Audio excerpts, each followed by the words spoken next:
Final Weapon is over 5.5 years old now, and if you just recently tuned into our YouTube channel, you might have been surprised at the lack of a podcast. There are plenty of reasons for this, and I'll be the first to tell you, ever since the website's inception, we've been planning a podcast, but it just didn't work out. However, 2025 is here, and we're looking to rectify that mistake. You might recognize me from any of our other videos, such as the Under the Plate series, Beyond the Conduit, or some of our one-off videos or reviews. But to formally introduce myself, my name is Noah Hunter, and I am the co-founder and editor-in-chief at Final Weapon here. And really, my job involves overseeing all of the video content and, of course, all of the written content on the website. This is Final Weapon Weaponized. In this podcast, I'll be joined by my co-host and co-founder, Noah Roman, and we've got a lot to discuss, don't we? We do. Weaponized has been 5 years in the making, and we're finally at the point where we have the time to do it.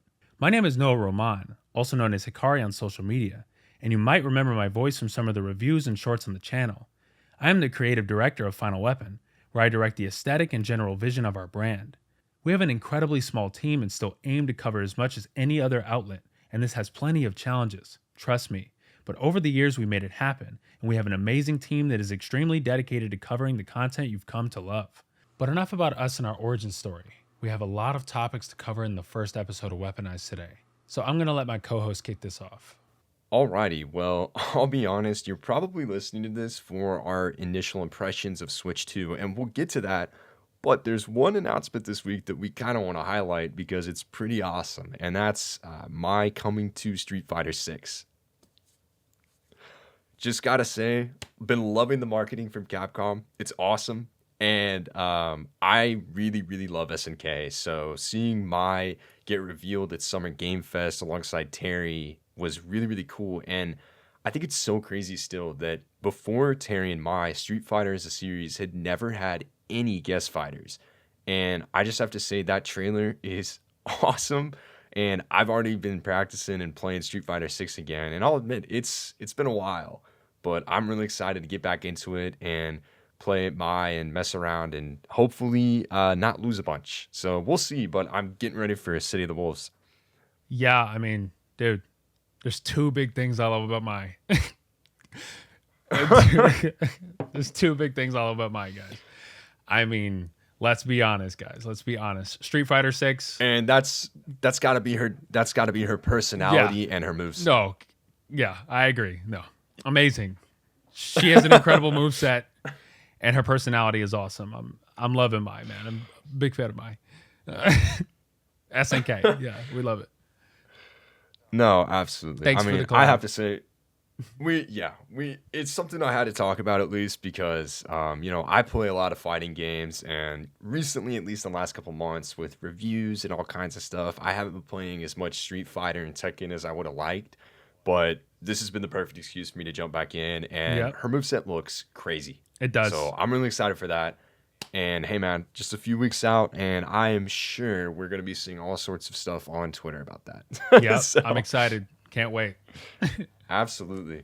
So, I mean, really, beyond that, there's definitely been all kinds of news and announcements this week, but we're going to focus on the big one here for this episode, and that's got to be Nintendo finally announcing the Switch 2.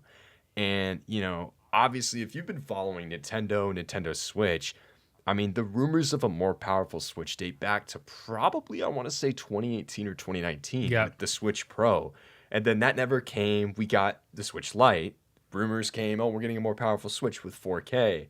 Nope, didn't get it. We got the Switch OLED, which I love. And then finally, after leaks and leaks, I mean, you're practically like walking through glass shards trying to avoid leaks at this point. True.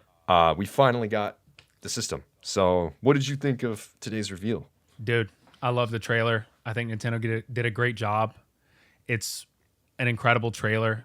I know people are just super excited about it. I've been waiting for this console to be officially announced, dude.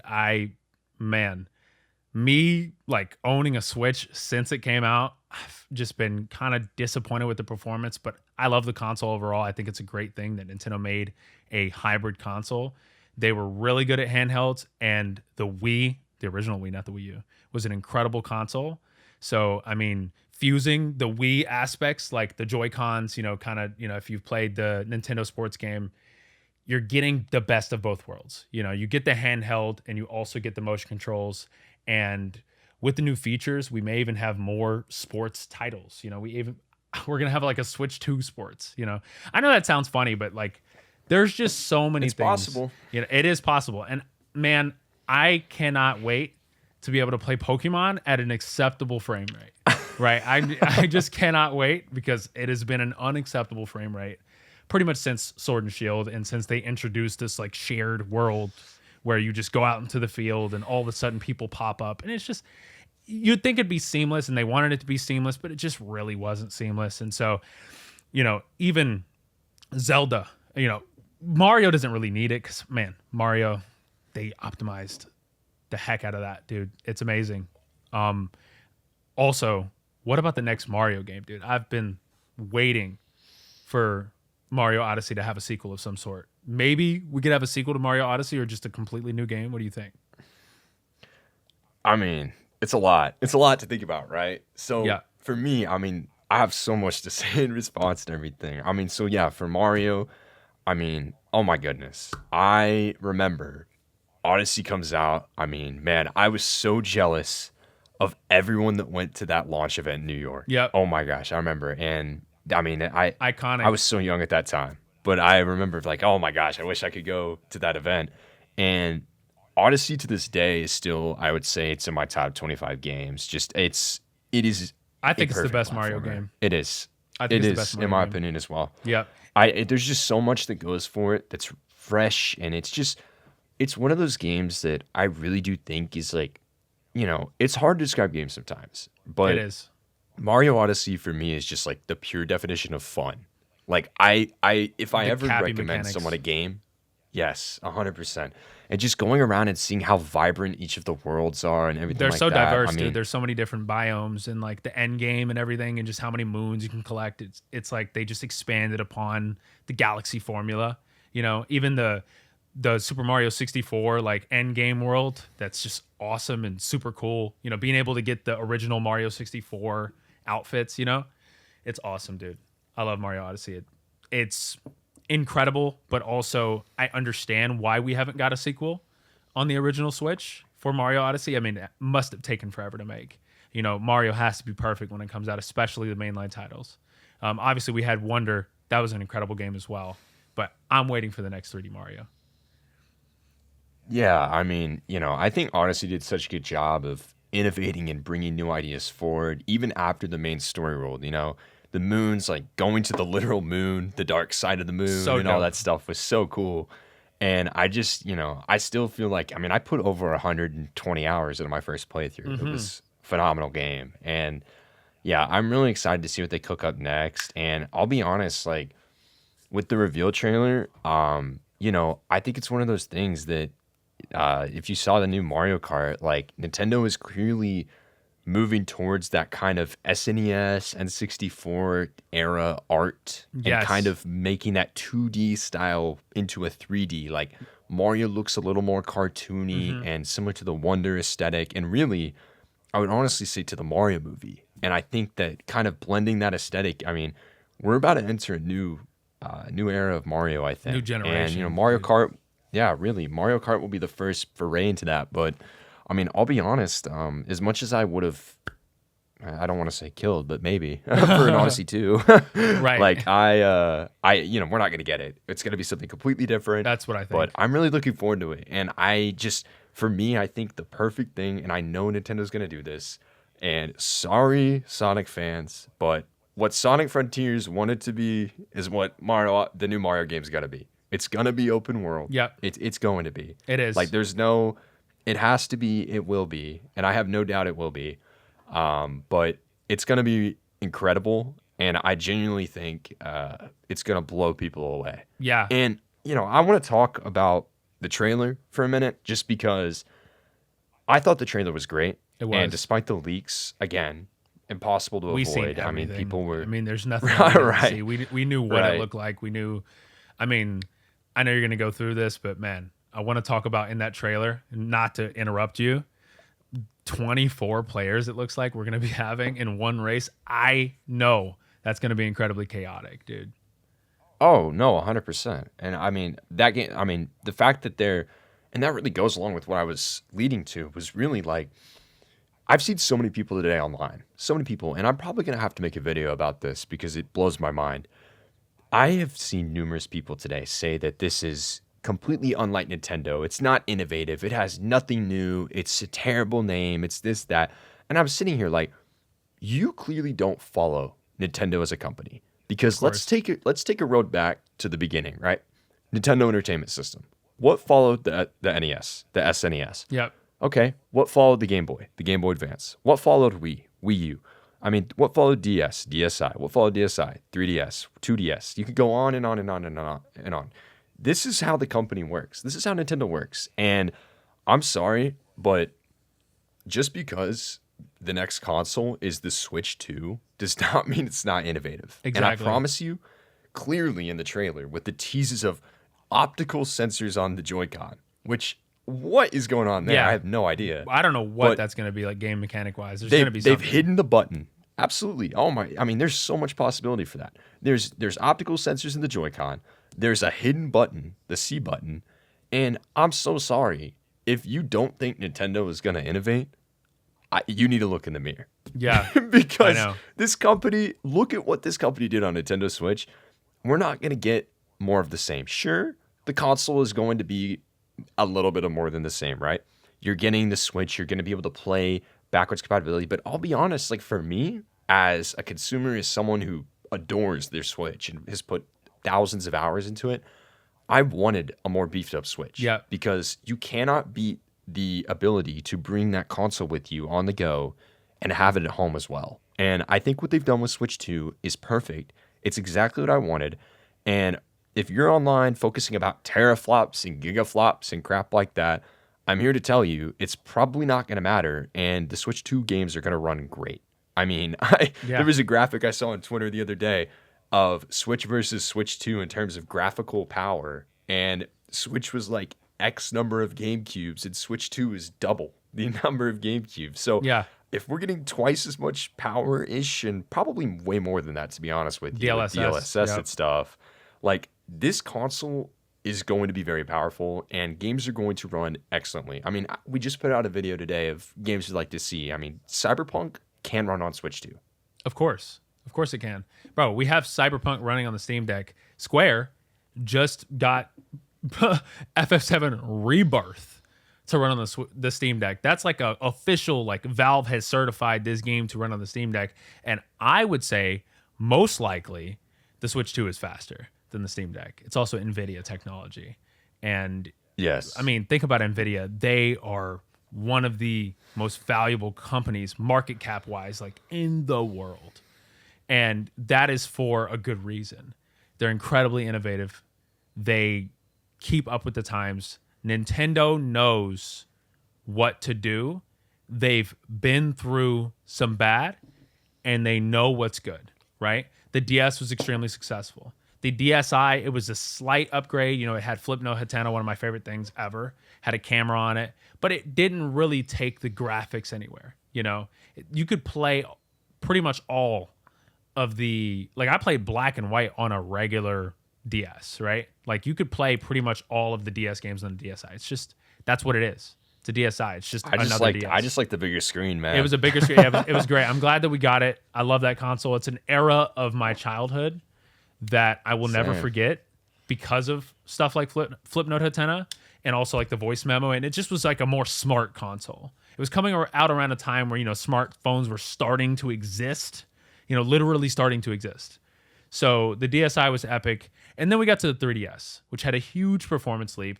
If you remember, I don't know if you guys know, if you weren't there, you don't know, Pokemon X and Y, that was incredibly impressive. People talk mess about Game Freak today and their ability to innovate. But back in the day, I know it sounds crazy, back in the day, the 3DS, that's wild, right? They were putting out some insane things. Bro, the 3DS had Dream Drop Distance on it. That is a good looking game, especially for the 3DS. Now, mind you, the Wii U wasn't really successful. I mean, we really don't have to get into that. But Nintendo switched over to a model that works. So, of course, they would name it the Switch 2. It makes sense. It rings a bell. It's an epic name. It's like Sony has been going 1, 2, 3, 4, 5. You know, the Vita, it's not a great name, right? The PSP, that's a strong name, right? The Switch 2, that's a strong name. If you guys don't think that's a strong name, I want to see the names that you come up with or came up with, since you're such a great marketing director and that's your thing, right? And you're good at advertising and you know how to advertise. I want to see your grand idea for what the name would have been for this console. Or I want to see, you know what? I want to see your idea of what the next Nintendo console would have been or should have been based on whatever your perception is of Nintendo and their success. Because the Switch is nearly, and it's going to be, the highest selling console of all time. And that is for a great reason. PS2, well, I was just going to say, interject, like the PS2 being at 160 million units is like, there's no data to back that up. Right. Like, so Sony claims it is, but there's no data. And like, regardless of what they say, like DS is like at what, 152 or 154 million? Yeah. And Switch is like, I think Switch is like 7 or 8 million units off. Like, it's going to hit it. It will hit it. It will be Nintendo's best selling console of all time. And again, exactly as you said, like, what is the answer if it wasn't a Switch? This was the only answer. Yeah. And once again, I think you have to look at, honestly, them naming this the Nintendo Switch 2, I think showcases how the company has grown over the last decade, because they're the confident. Wii U was a fiasco. Yeah. It was a fiasco. And I know you said it was really not that was me downplaying really not, it. I mean, I was. Yeah, it was not. It was a colossal disaster. Yeah. And if the Switch did not do well, who knows what Nintendo would be right now. Yeah. I'm not going to say that Nintendo would completely fall out, because of course not. That would have never happened. But their games are Nintendo so powerful. would be in a very their different AAAs place. Their AAAs Absolutely. are so powerful. Sega didn't have as many AAAs that were that powerful back on the Dreamcast. It's one of the reasons why they failed. You know, if Sega had the multiplats and they had everything that the PS2 had, it would have been fine. But when the PlayStation came in, guys, just go watch the Xbox documentary to just understand what was happening at that time and why Microsoft even jumped into the race, right? Sony was a monster. There was nothing that Sega could have done. But Nintendo has so many original games that are beloved. Mario, Zelda, Pokemon, Kirby, Metroid. I can go on, right? Xenoblade. They just have a lot of games, dude. And honestly, it's one of the reasons why the Switch is so successful and why developers want to port to the Switch. The Switch has a very high adoption rate for purchasing video games. A lot of my friends who own Switches, they buy physical copies, right? Nintendo still believes in this model. That's why they still have cartridges, right? There are consoles like the PlayStation 5 Pro where you have to add a disc drive to it, or the new Xbox Series X that's coming out soon that's going to have no disc drive in it at all. They have completely given up on that dream. Shuhei Yoshida came out today and was like, hey, PlayStation needs PC to basically survive and output AAA games. Nintendo does not need that.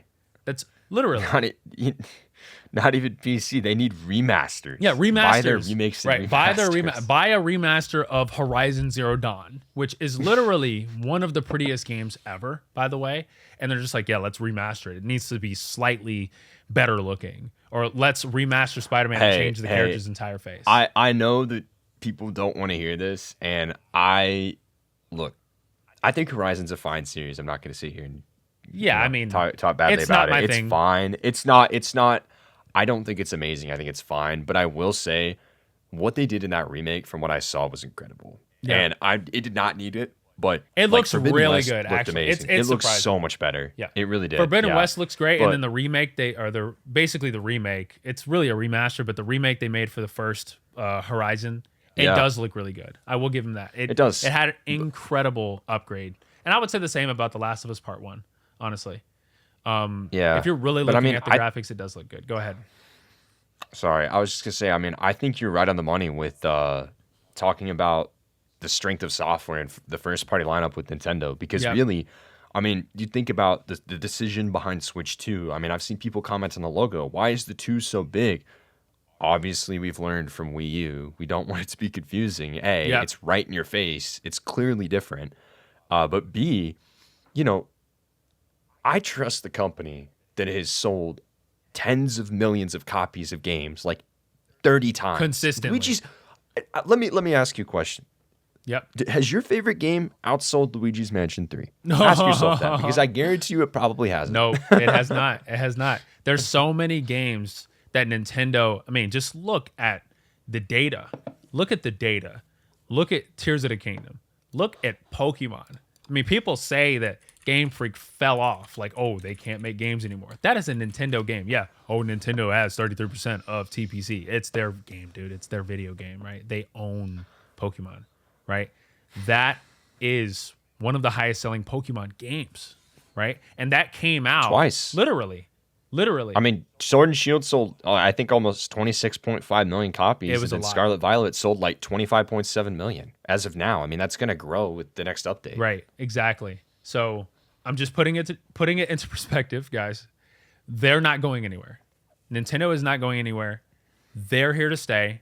And the Switch 2, the marketing and everything they're doing, and bro, this trailer's almost hit 1 million likes. I don't even know. I haven't looked at it recently, but it's probably already at 1 million likes. Even then, this trailer showed nothing. It didn't. This trailer showed that hey guys, here's the console that has been, that you've seen bit by bit since September or even earlier than that. Oh, and by the way, here's 10 seconds of new Mario Kart footage. Okay, see you in April. That's what that was. And the funniest part to me, by the way, the whole lead up to this, so obviously the date for this reveal was rumored online by a couple people. And when people assumed Nintendo would announce it the night before, they started going, the meltdowns on Twitter. Yeah. Oh my gosh, it was hilarious. And people were like, oh, well, Nintendo, you have to be considerate to people that need to take off work for that. The entitlement is crazy. That's ridiculous. Man. It's unbelievable. And of course, Nintendo was the only company, I would argue, in the games industry right now. Maybe Capcom. I would give Capcom too. But Nintendo's really the only company in the games industry that could just be like, hey guys, trailer, see you later, of their brand new console with no prior announcement. And guess what? It's going to get marketed. I saw it everywhere today. It everywhere. It is. It's literally everywhere. And they didn't even have to have like some silly YouTube premiere. They didn't even. No. Dude, this is going to sound wild. Nintendo is just like Playboy Cardi. They could just drop. They're just like, I'm dropping. People say, oh, Cardi, he's going to drop music. He needs to drop music. He didn't drop it. Like, Nintendo can drop the Switch 2 whenever they want, and it's going to pop off. It doesn't matter. It's really this strategy that they've almost materialized in after COVID, right? Because you think about it started right around in COVID when they dropped that mini direct that announced Xenoblade Definitive Edition and or not announced, but a new trailer for it and a couple other things. And then, we had the Mario Direct in the fall. And ever since then, I count so numerous games that Nintendo has just, oh, hey guys, here's a new game. Most recently, Xenoblade Chronicles X Definitive Edition, which I could talk about all day, but like, let's be real, it was by far, ever since 2017, one of the most requested games to be ported on Wii U. Randomly announced on an October morning. No warning, no nothing, just dropped on Twitter. Hey guys, this is coming out in March. See ya. This is what Nintendo does now. It's like, hey guys, this comes out in like 4 to 5 months. And I'm curious on your perspective on this.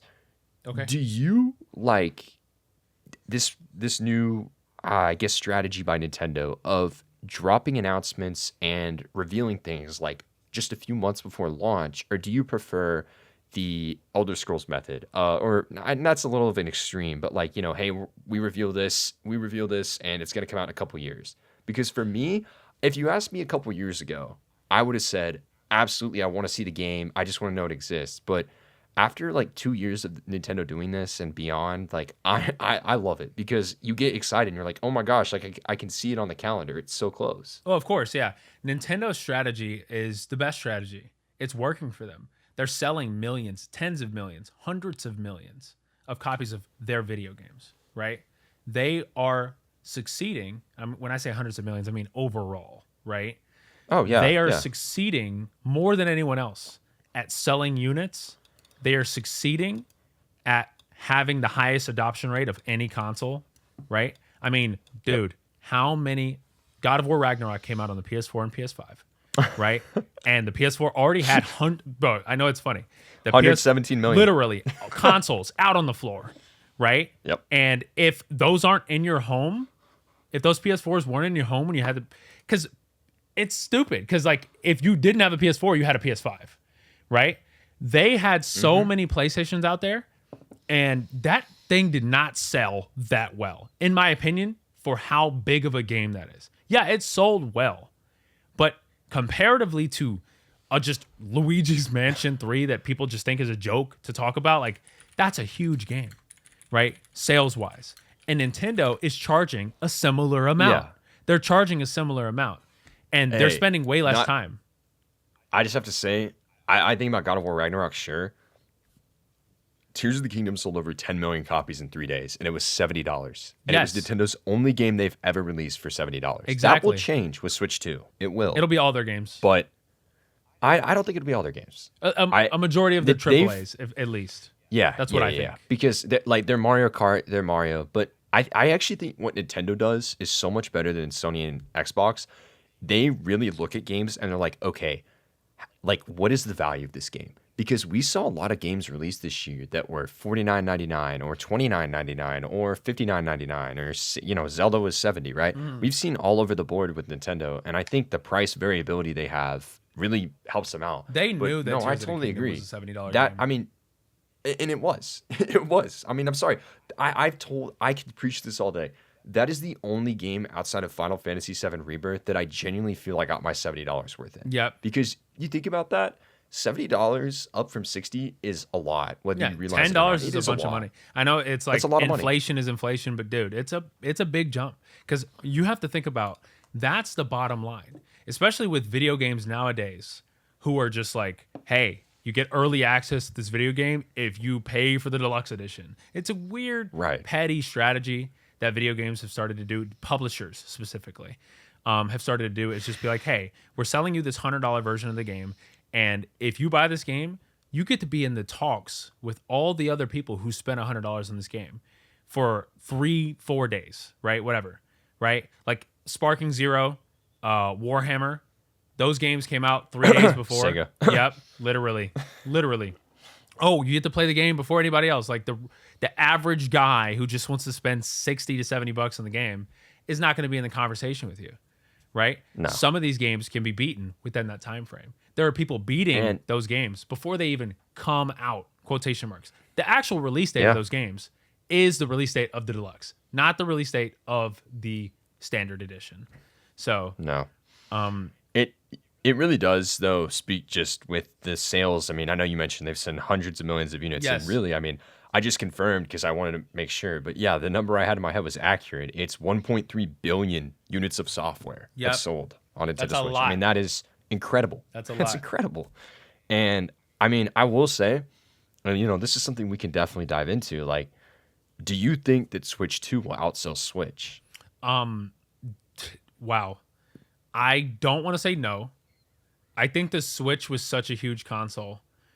If the Switch 2 does outsell the Switch, I think it's going to be because of third parties. And I know that sounds wild, but this is the time with all this new horsepower for them to get huge, huge games on their console, right? And that's going to be defining for them because while Square... Do I want to talk about this? While Square assumed that they were going to have another FF7 PS1 moment when they made the trilogy exclusive to the PlayStation series of consoles, Nintendo, they're publishing their own video games, right? They don't need other people's exclusivity to make their console sell, right? They don't need to make partnership deals with other, AAA studios and AAA publishers. They don't need to do that. They can make their own video games. And you think about that, like Nintendo puts out 5 times as much exclusive software than anyone else in the market. That's facts. Combined. That's facts. Combined. Yeah. No, it's crazy. They I don't remember the exact number, but you can basically expect a Nintendo title to be published in 10 out of 12 months of the year. Most of the time, 11 to 12 months of the year. Yep.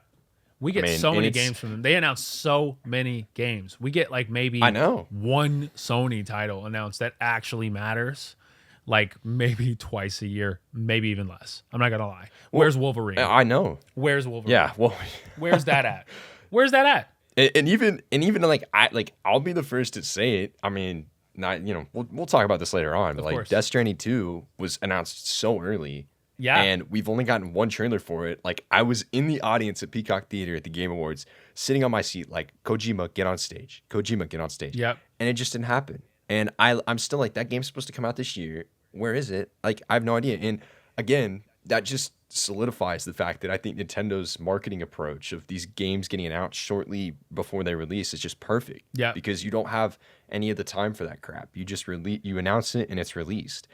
And really, I mean, touching on the Switch 2 sales numbers, I mean, I'm really curious. I want to hold my thoughts to see like what they're preparing. But I agree with you. I do think third parties is going to be key because you think about the launch of the Switch, no one believed in Nintendo. Of course. Everyone doubted Nintendo in the industry because after Wii U, and granted, Wii U didn't get that great of support either, No. but at the beginning, it got a couple games here and there, but it failed. It none of the games really sold. And so people held off hesitantly on Switch. And as the console went on, it was like, oh my gosh, we have to put our stuff on here, which led to all these impossible ports. Like, we got Witcher 3 and all these other games. But I can tell you what, I'd bet my bank account on the fact that we're going to get an incredible lineup of third-party software within the first year of Switch. I mean, again, I just made a video on it. Go watch it if you want to learn more of what I think. But like, I seriously, again, we touched on Square Enix. Like, Remake and Rebirth are coming to Switch too. It's happening. Yep. It's going to happen. And those games are going to sell like hotcakes. I mean, you talk about how now Square has said, let's clear up the misinfo once again. Square has said that Rebirth sold satisfactorily. Kitase said that. It did not underperform. The HD division for them underperformed. But if you want to talk about sales numbers, Rebirth sales have not been reported, and it's only obviously been available on PS5 until next week when it comes to PC, thank God. But I think Switch 2 is the kind of device that you port FF7 Remake and Rebirth, like, that's the kind of system that can push millions of units. Of course. I truly believe. I agree. And I think the issue with the competitors to Nintendo, they've been having this huge issue and this misconception that's pretty much ate away at their company. I would say specifically Sony. Microsoft has moved on to a completely different style of existing, which is Game Pass, right? They're like, let's become the next Netflix.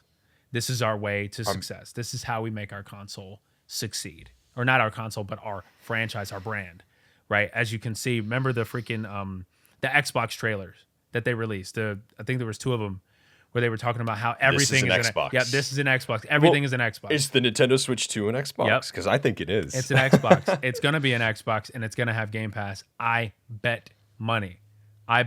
Oh, I don't know if it'll have Game Pass. I hope it does. It will be insane. I will say this: it will get every Microsoft game. Well, yeah, I agree. Like, I don't know if Nintendo's Microsoft gonna is want pulling Game a Pass Sega on it. I know. I don't know if Nintendo's going to want something so crazy on that console unless they get a huge cut of the subscriptions.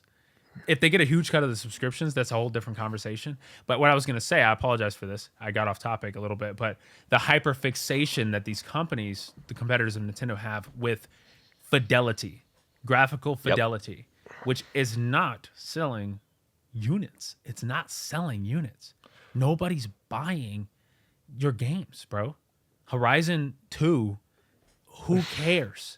I don't care. Well, you say that, and Horizon is sold like I don't. Apparently, it's sold don't a quote bunch. me on this. It's sold like 40 million. Right. I don't even know. Nobody's how. talking about, like, I don't have any friends that are talking about Horizon.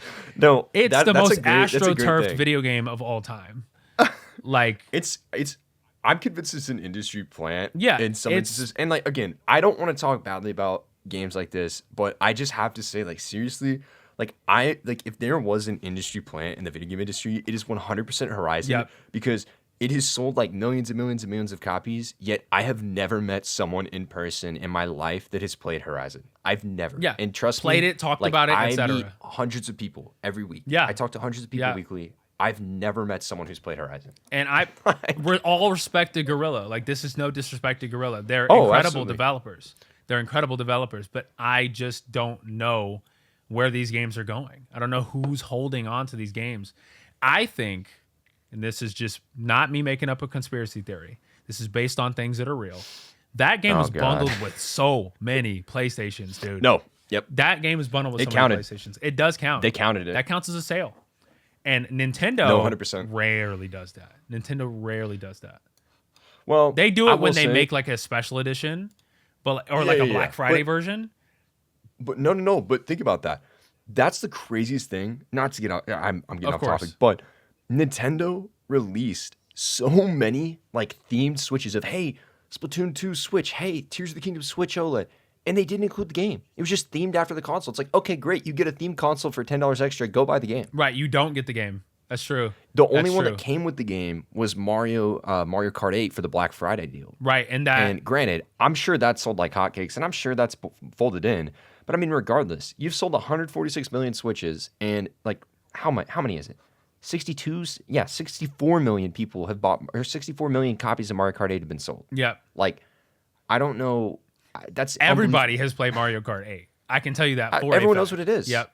Yeah. Everybody has played that game. That is easily like one of the, if not the most popular Mario Kart game. That thing is huge. Obviously, Mario Kart Wii was massive.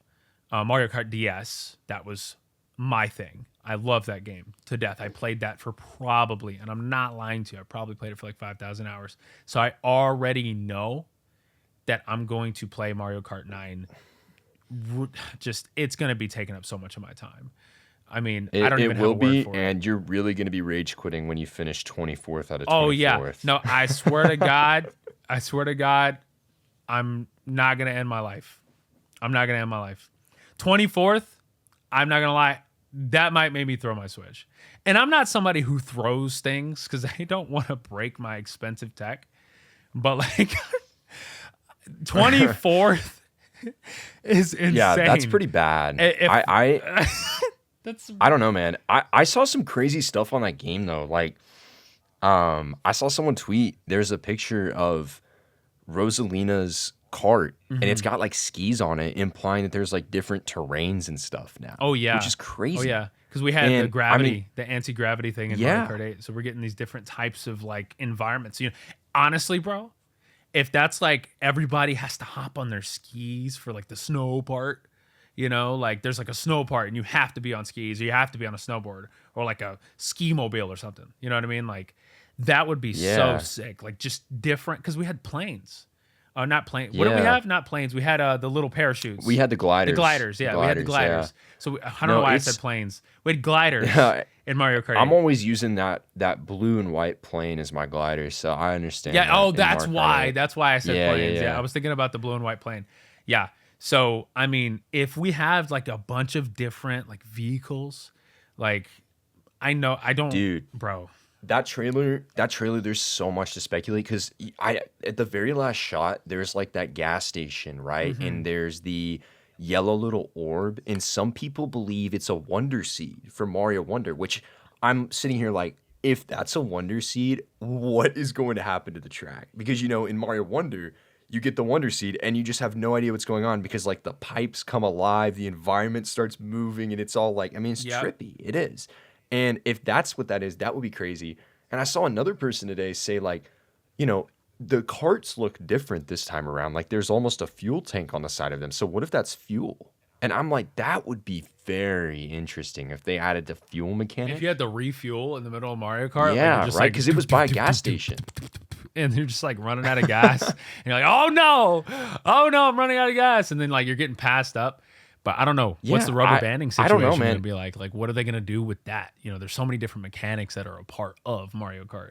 You know, what new power-ups are we going to get? Like, what new weapons are we going to get? You know? There's going to be a bunch of stuff, dude. I'm so excited, because I really do think that this, I mean, you got to think about it, right?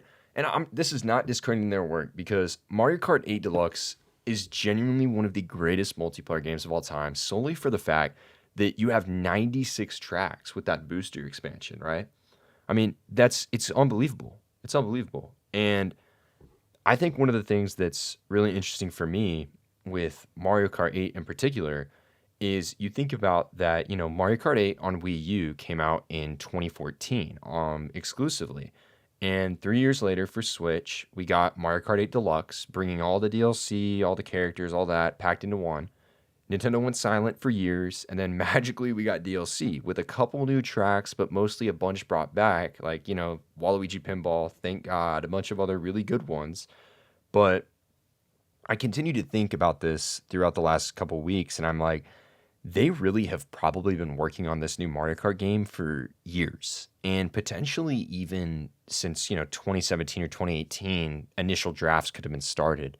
And I'm really curious to see just how big and how much content it has to offer, because I mean, I'm not going to say this for sure, but considering it was in the reveal trailer for Switch 2, I'm going to assume that it's probably the launch game for the system. And I think that makes the most sense because realistically, that's the best selling game on Switch. And a new Mario Kart is going to be the thing that everyone's going to pile towards. And granted, if it were up to me, I'm launching with 3D Mario. But I'm 100%, 1,000% sure we're getting 3D Mario this year. It's just going to be in the holiday. So I'm really curious. And, that's honestly what's most exciting to me about Switch 2 is like, yeah, I mean, to be fair, we know what the console is. Sure, there's going to be gimmicks. We can talk about the optical sensor and They always do gimmicks. talk about Gimmicks are fine. right. Gimmick is not a Right. bad word. You have to make No, those it's a good thing. decisions. Yeah, exactly. You have It's to a good make thing. those crazy creative decisions to test the waters to see what works. Right. And I mean, and I think that the optical sensors and then whatever that little button, which again, we know it's the C button according to leaks and everything else, but in that reveal trailer, Nintendo actually just had it as modeled as a flat button. So Yep. they're hiding it, and we don't know. We're not going to know until the direct. But I really am curious about that. But to be honest, like, yes, I'm super excited to go play old games, but really, the new Nintendo games that are coming for this system, that's what I'm most excited for. And I think that's really what's going to obviously that's what's going to make the Switch 2 is the games. Yep. So I'm really curious of what they're going to do, but I know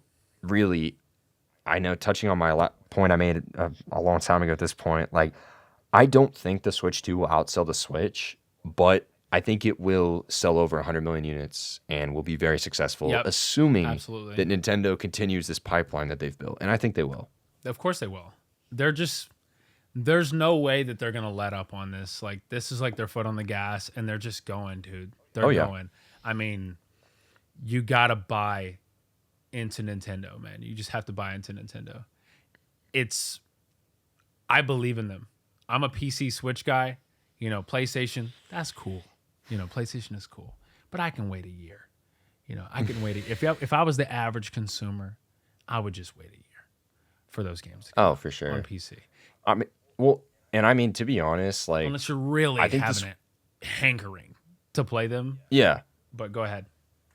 I was just gonna say, I mean, to be honest, I think a lot of that's gonna be resolved with Switch 2. Like, I'm at this point going to be very surprised if a game elects to skip Switch 2 Yeah. because the hardware is there, regardless of what you may believe online and all this stuff. Like, I'm telling you, it is a very capable system. If The Witcher 3 could run on Nintendo Switch, current games releasing right now are going to be able to run on Switch 2, especially with DLSS. Yeah. So It's a game I changer. think we're going to get it really is. And I think we're going to get plenty of ports and plenty of exciting new games and third-party titles from the last couple of years.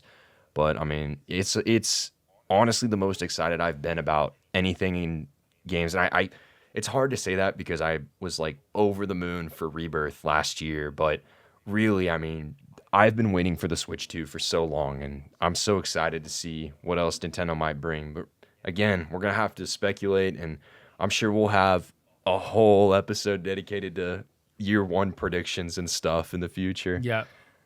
Absolutely. I cannot wait. The Switch 2, dude, I don't know how many conversations I've had with people just wait, dude. If some people are like, should I get the OLED? Like, literally 3 days ago, had a conversation with them. I'm like, you probably don't know because you haven't been online. Just wait. Don't spend $300 on that OLED. Like, the Switch 2 is coming. And, of course, it's here. We're going to get a direct, I think, April 2nd. Yep, we're getting a direct, and that's gonna be epic. I can't wait, dude. Switch 2. For real. And I mean, honestly, I think turning the conversation beyond Switch 2, I mean, 2025 in general is a very exciting year for video games. And it's funny because I saw a lot of people recently say, now granted, turning the clock back a bit, 2023 was kind of almost an abnormal year with It just was. how many games came out. They were And heat. people, There was a lot of oh, heat absolutely. I coming mean, out, dude. you think, I mean, we had Final Fantasy 16. I mean, I'm forgetting so many, but it was a huge It was a year. big year, yeah. And Spider-Man 2, all that Yep. stuff. But it's just funny because I've seen a lot of people be like, "Oh, 2024 was a bad year for games." No. I'm like, "You just didn't play anything." Yeah, you didn't play Like, anything. You just didn't Bro, play it's always anything. the people that only play like Marvel Rivals and like Overwatch. And it's like, just, bro, Yes, step to the yes. side. You're not It's- really playing video games. You're not really a gamer. No disrespect. You're not really playing games. If you think that there was nothing coming out in 2024, games are so bad nowadays. It's like, bro, you're blind. Pay attention. Everyone, you see that tweet every once in a while where someone's like, "Gosh, I wish we got back to the old times of gaming Yeah. where there weren't just a couple good games a year." And I'm like, "What games do you play?" And they're like, I play FIFA, Madden, college dude, football, the same and I played video the new games, dude. Spider-Man game." The It's same games. like- Spider-Man. Yeah, Yeah, it's and- always Spider-Man. I don't even want to get into that. That dude, it's always No. Spider-Man. But it's funny to me because it's like, and to be fair, like everyone has a different amount of games they play. Everyone can call themselves, a fan of games and this and that.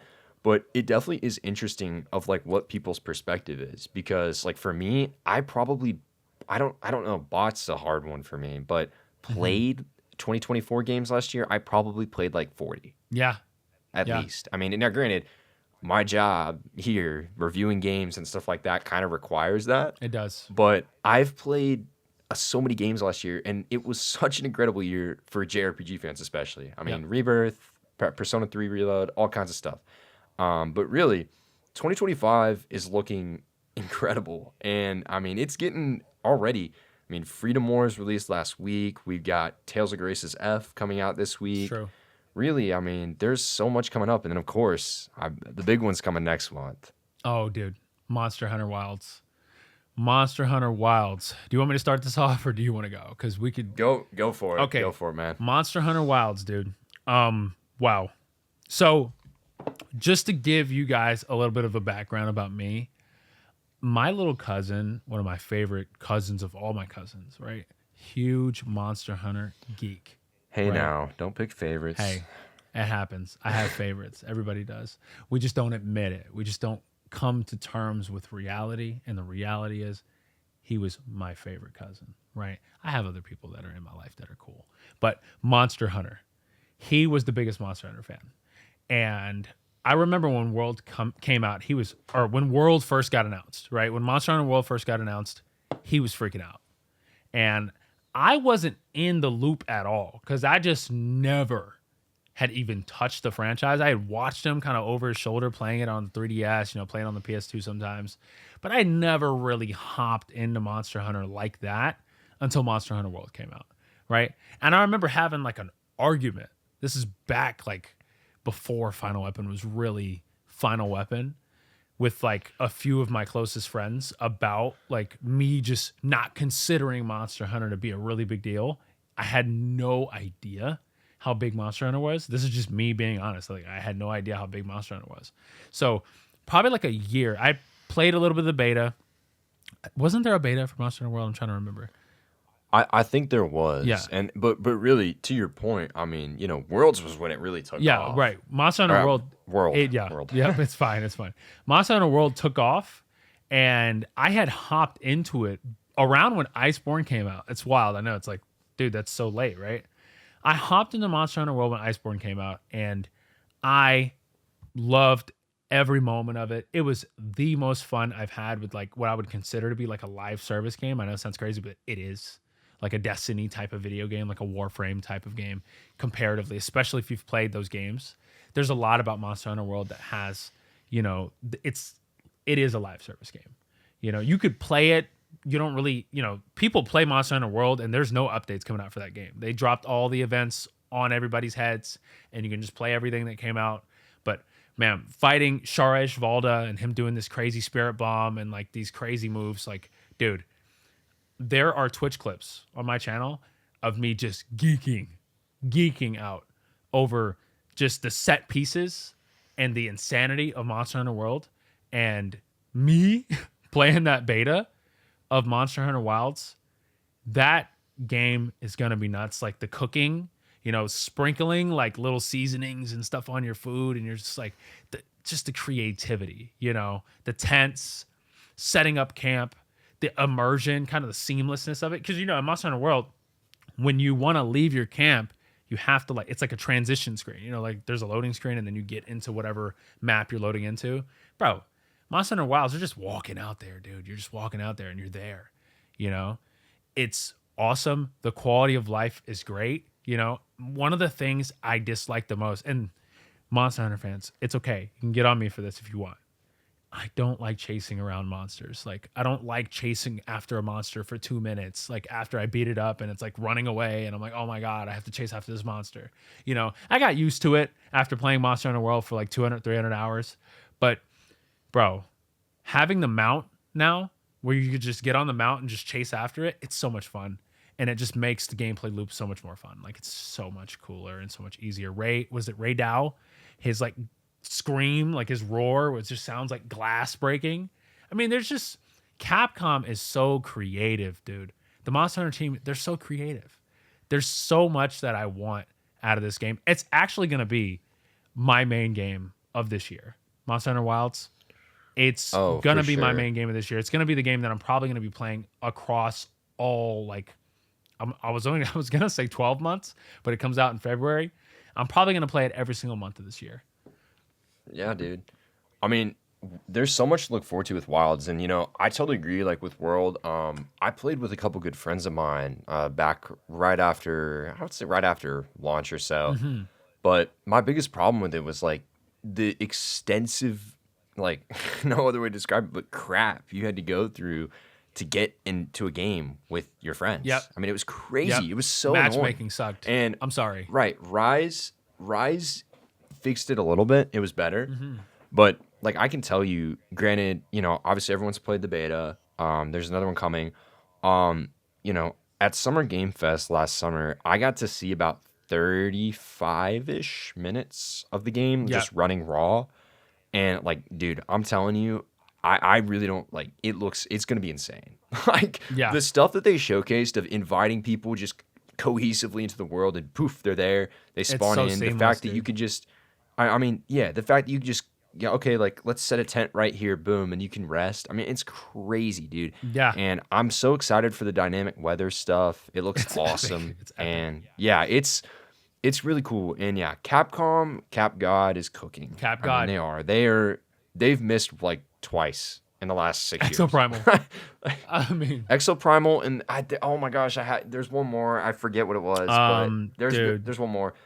It might be Resident Evil 3 because that remake was like, it was all right. It just wasn't great. Yeah, it was no Resident Evil 2, dude. Cut. Resident Evil 2 remake was nuts. And 4. Yeah, 4 nuts. Like, insane. Yeah. 3 was just it didn't hold a candle to those. Don't get me wrong. Like, the remake itself, if you look at it not as a remake and as a game, it's a good game. Yeah, it is a good game. But there's just a lot of inherent problems with it as a remake. And I just don't feel like they did Nemesis very well. And obviously the clock tower getting cut was just not great. Not sure why they did that.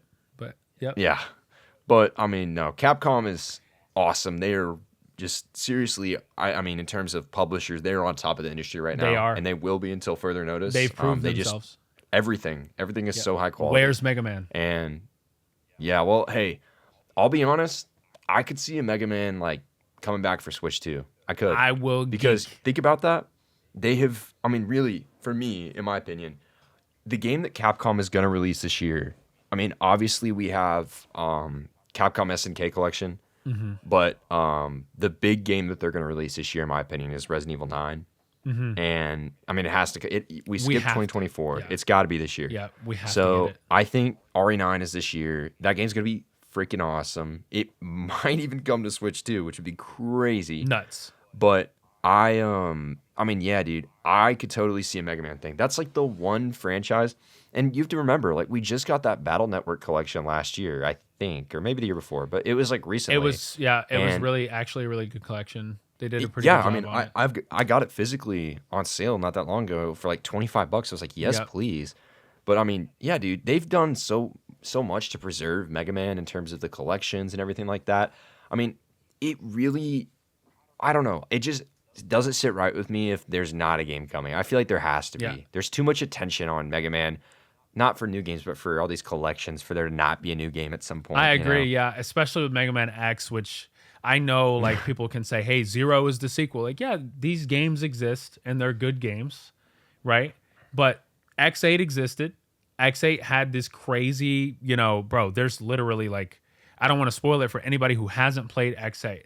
If you want to get into Mega Man X, I recommend getting into Mega Man X.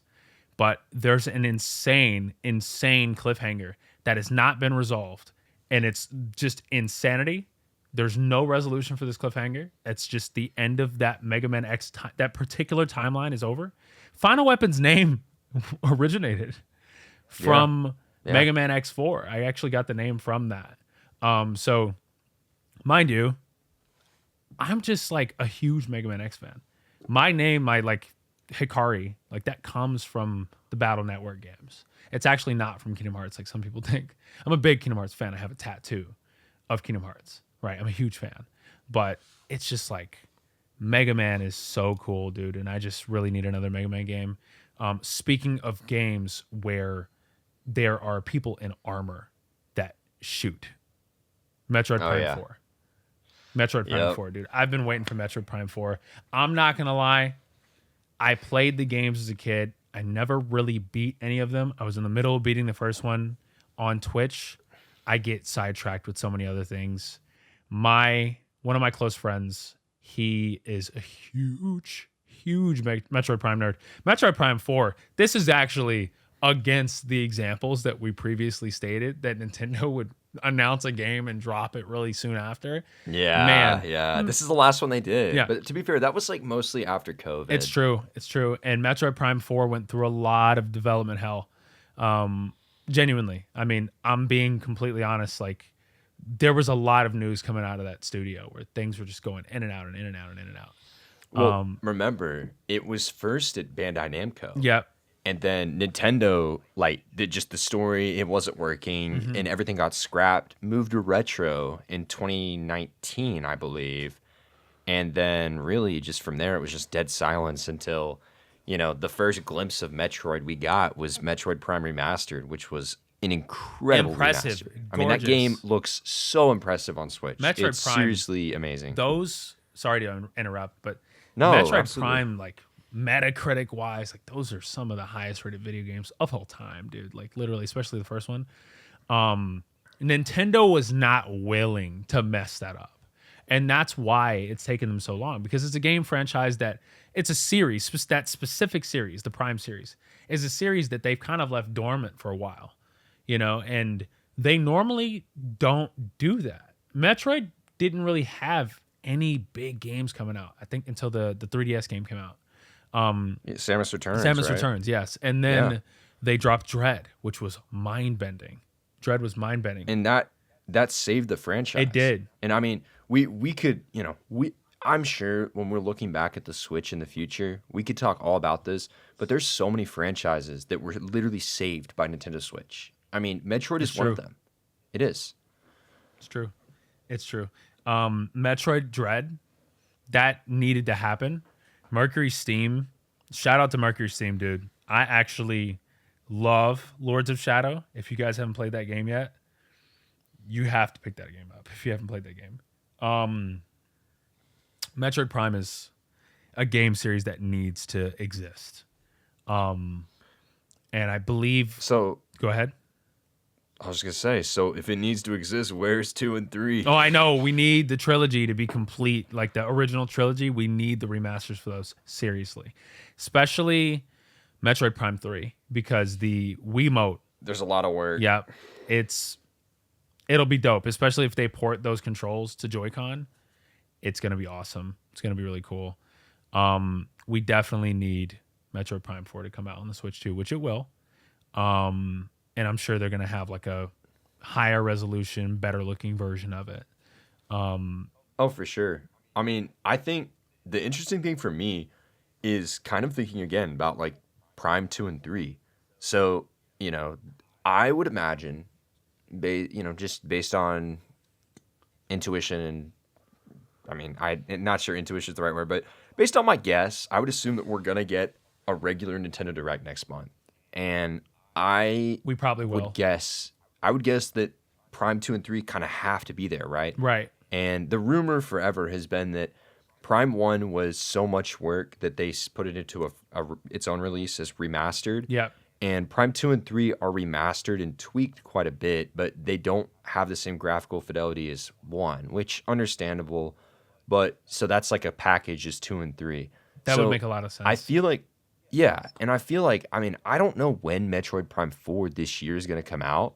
I can tell you, I highly doubt it's a launch title. I think that does not make a lot of sense. I've seen so many people online be like, we're going to get Metroid Prime 4, we're going to get 3D Mario, we're going to get Mario Kart. I'm like, they're going to space these out.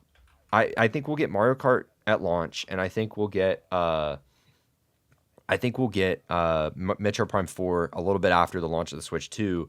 And, kind of on that, I believe Nintendo's strategy, because they're not going to abandon the Switch. That's not going to happen. No. So they're sitting on games. Yep. Prime 2 and 3 HD. They're sitting on the forever rumored. I mean, these are all the games that you think about. Oh, this has been rumored forever.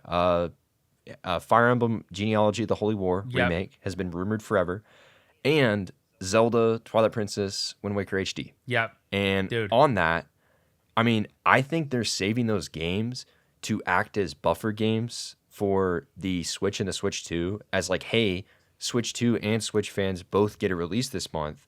So we're keeping Switch alive, but we're also giving new games that are not, that we're sitting on.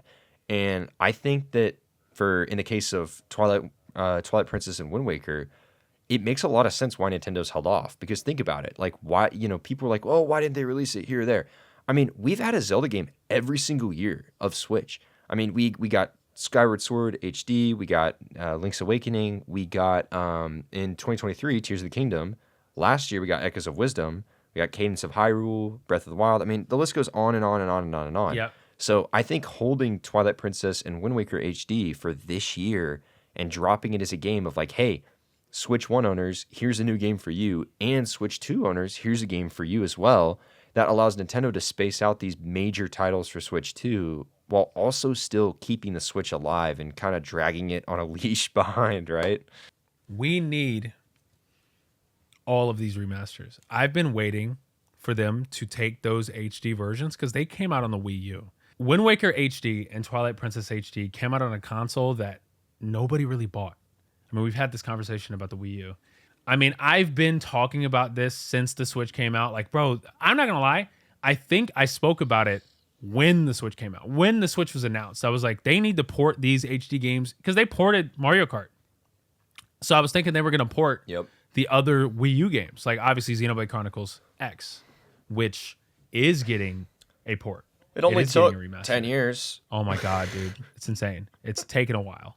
It has taken a while. So I'm just excited for whatever's next. And hopefully we have a lot of the games that we haven't had to.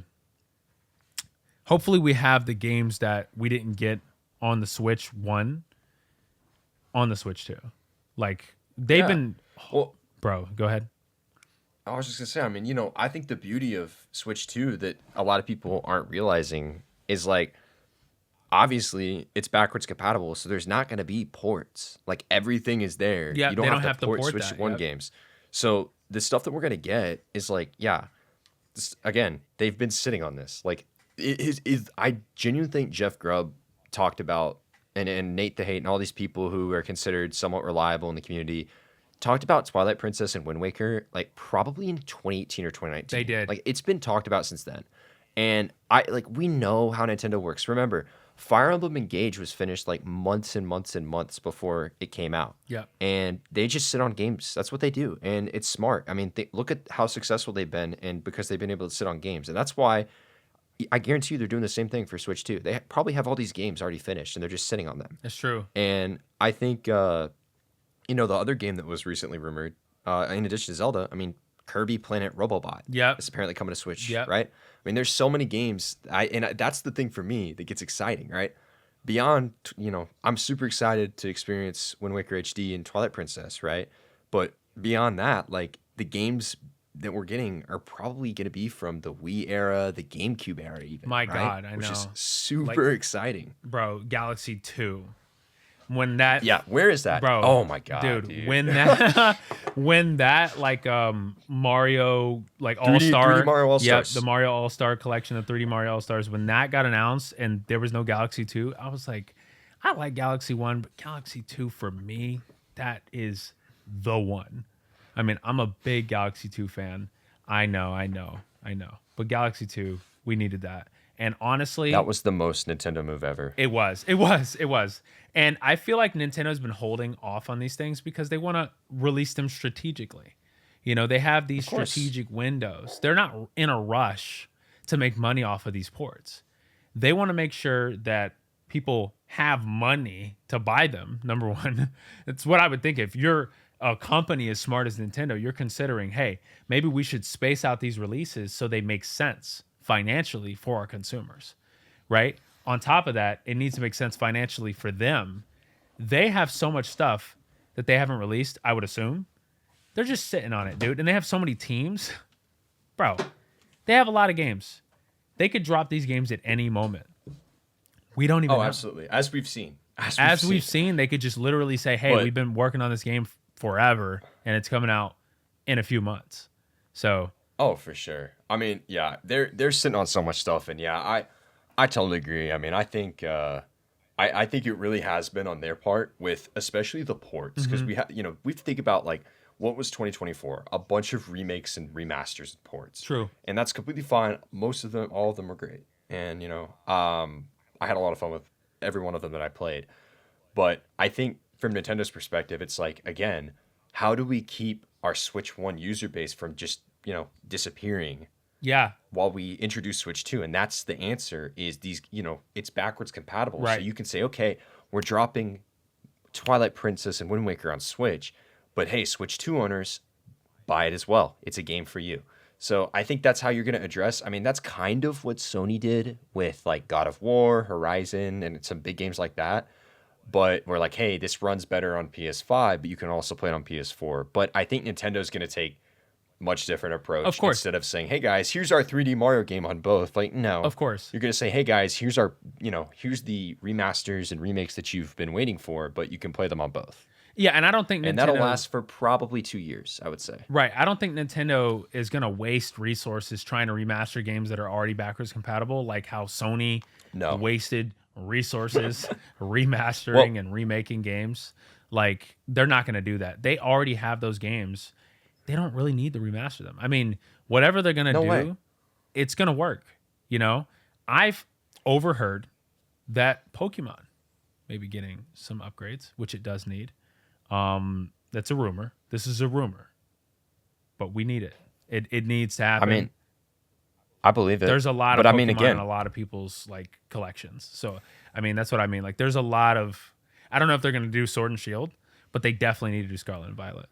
And I mean, we'll get to Pokemon later, but there's a topic further on in the podcast where we talk about it, but it needs to happen. I mean, these ports and remasters, it depends. I mean, there's certain things that don't need a remaster. Like, I really don't think they need to remaster Odyssey. It just needs to upscale with the console, but there's things like Tears of the Kingdom and Breath of the Wild that could use a little bit of an upgrade.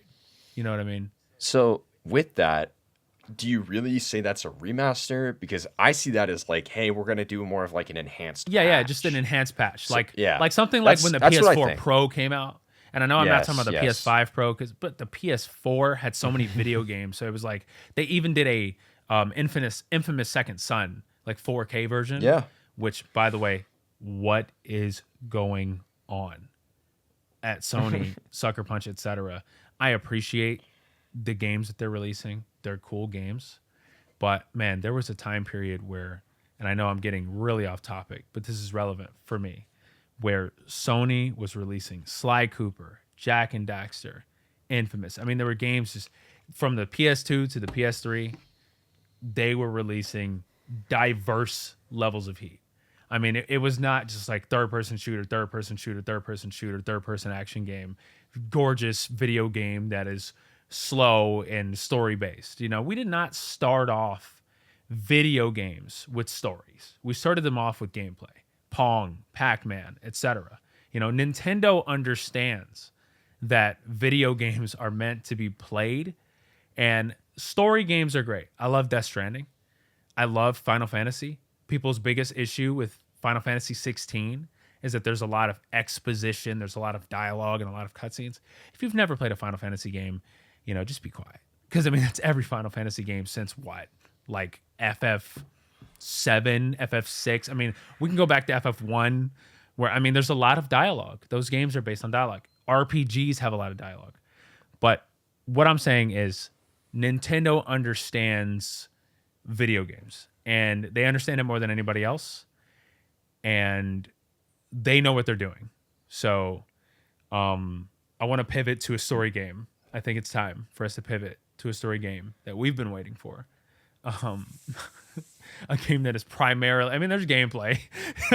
There's gameplay in Death Stranding, but Death Stranding. No. Don't talk crap on my goat. No, I'm not gonna talk. I'll tell you. Goat. I'll get flamed. I might get flamed for this, but like genuinely, I will say, Death Stranding is probably my top 10 all time. Yep. It genuinely is, and you might think that's crazy, but I'll tell you, I've never played a game that pulled me into the world the way it did with the gameplay and just everything. I mean, it is such a mechanical game. Yeah. The music, just the way that you walk up hills and a low roar and all this stuff. I mean, it is an otherworldly experience, and I really wish that people would give it a genuine chance instead of being like, oh, it's package simulator. Yeah, like, because it's really not. And that's the thing that makes me laugh. It's like, yeah, sure, your objective is going from like point A to point B, but like I would seriously argue it is an incredibly technical game. It is very like technical. There's so many different. Watch speedruns of that game. I mean, I'm sure you. Oh have, my god, yeah. But dude. Oh yeah. Dude, I'm sorry. I mean, it's crazy. Like, it's totally fine. Oh I mean, my god, it's crazy. And again, I mean, that's not even talking about the story. I mean, the Death Stranding, the quality of just the animations, everything, the performance capture, just everything. It looks incredible. Sometimes it just looks real. Like there's times where Death Stranding just looks real. And I can agree with you. I said that about the PS4 game that came out. You know, I mean? Even back then. But then you look at director's cut, and now Death Stranding 2 looks like 10 times better, and that's Decima engine, man. It's crazy. Decima, dude. Shout out to Guerrilla Games. Guerrilla. Yep. No, I mean, but shoot, dude. Death Stranding 2 is probably going to be. I really do think it's going to be Kojima's biggest game ever. Yeah. Because you just think about the premise of it. So Death Stranding 1, we're going around reconnecting the United States, starting from the East Coast, going to the West Coast. Yep. This game, it's already been made clear that we're going to different countries around the world. So Mexico was mentioned. Like, we're going to be going to Europe. We saw like deserts and sands. I mean, the thing for me, I still think about that trailer, the release date trailer so much. I mean, like, and the fact that Higgs is back with I could talk about so much, man. I could talk about so much. I'm so excited for this game. It's easily my most anticipated game of this year. Yep. Easily. Yep. And I know that's crazy because, like, yes, 3D Mario is coming out, and I am so excited for that. But Death Stranding 2, legitimately, I mean, dude, I'm putting 300 hours into that game easily. Oh, I know you are. I know how you are. I know what you do. You're the platinum goat, dude. You put platinums in. Oh, dude, I am. I just got number 76 the other day. Yep. I finally got Silent Hill 2. Yep. Remake. That's good game. That's epic. That's epic. I want to talk about. I have a friend that just got into Metal Gear, not like the NES Metal Gears, but he just got into Metal Gear Solid. And he's just like, I mean, it transformed him. You know, playing through the Metal Gear games, it just transformed him. And I'm like, dude, wait until you play Death Stranding. Just wait, because I feel like Kojima is at the top of his writing game right now. And I mean, it's only going to be better in Death Stranding 2. From what I've played in the first Death Stranding, well, I have not finished the video game. I know it's been out for a while. What? No, I have not. I have not finished Death Stranding. Oh, man. I know. But what I've played, it's been an experience for me. I had played so many video game series. So I've just experienced a lot of different games. And I know that people, I don't want to name names. You know, there's certain YouTubers that really try to make Death Stranding look stupid, like on purpose, like just making Death Stranding look stupid on purpose. I think it's incredibly disrespectful to the art. It's art. Like it's art, dude. Death Stranding. No, it is. And I think that's a good way to describe it. There's sayings that, people are resistant to change and stuff like that. Sure. And I mean, Death Stranding is just so out there. It is. It's such an out there game. Mm-hmm. And I mean, it's just so funny because, like, okay, I'm delivering packages. Okay, I'm beating up these package stealers around the world. Right. Okay, wait. There's this weird dude that has a baby weird connected to him. It just gets weird. It's wild. I mean, that's what's so good about it. Like the world that Kojima managed to create, and then obviously Yoji Shinkawa and the designs he was able to make. I mean, it is something else, man. And I'm telling you, like, I'm already hooked. I just want to see, like, give me one more trailer. I just want to see one more trailer, and like, I'm going dark because I remember for Death Stranding, the one, I guess, whenever they had the release date reveal trailer, it was like May 29th or something on 2020 or 2019.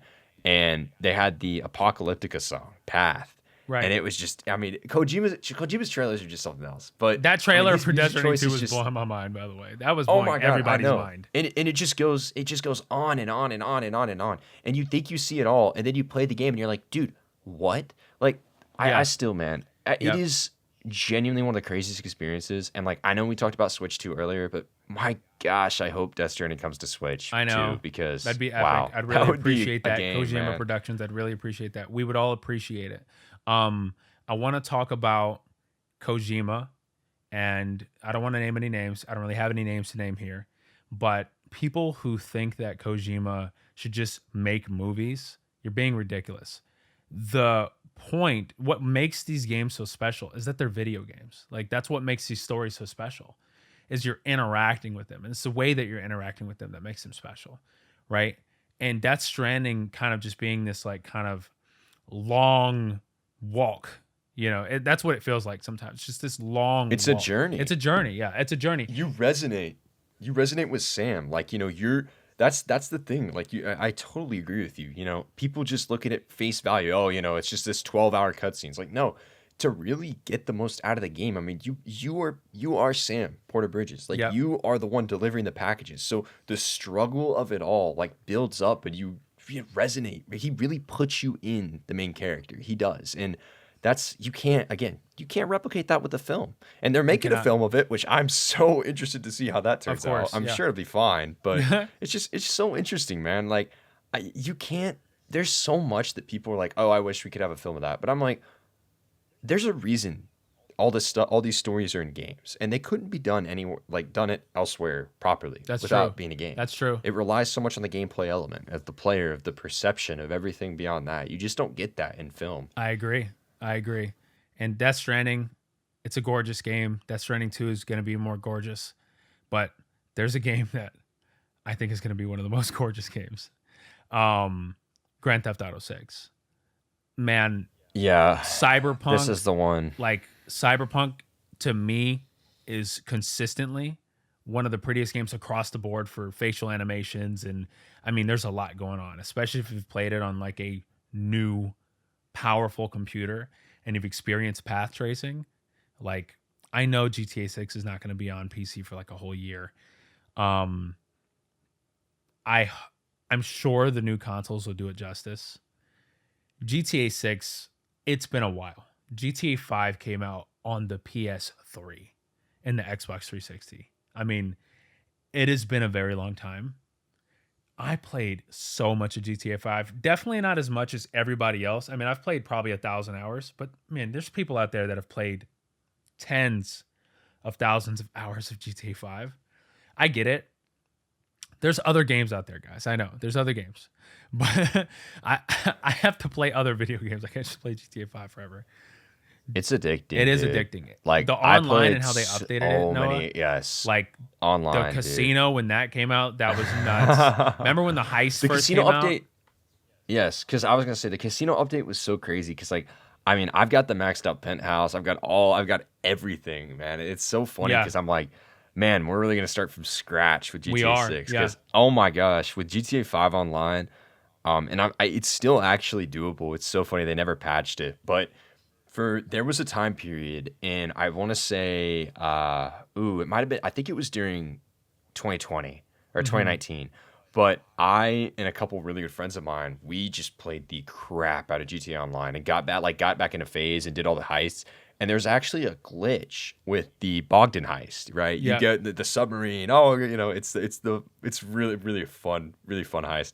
But if right as the plane flies into the hangar, if the person who is the leader, like the person who is controlling the heist, it's their heist that you're assisting with, if they pull their Ethernet cord right as you enter the hangar, they'll leave the game. The other two, you'll get your money like normal, but actually the heist will be ready to go as soon as they log back in. And so realistically, you could just keep doing it and doing it and doing it and doing it and get a bunch like millions of dollars. Yeah. And that way you don't have to keep setting up the heist like time and time and time again. So I did that with a bunch of my friends and we got so rich. Like I had like oh my god, dude, it was like $200 million. It was I don't know if it's 200, but I had so many millions of dollars at one point.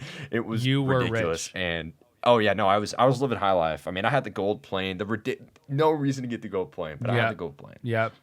Man, when Rockstar bought 5M, I want to talk about that because I think them buying 5M wasn't simply to just have such a big mod for GTA 5. It was to integrate the team of 5M. If you guys don't know what 5M is, it is basically a mod with its own servers that pretty much allows you to play GTA 5, but like it's like a role play. It's a role play thing, and a lot of streamers have played 5M. It's a really big thing. And Rockstar bought the company that makes that mod and integrated that into their, studio.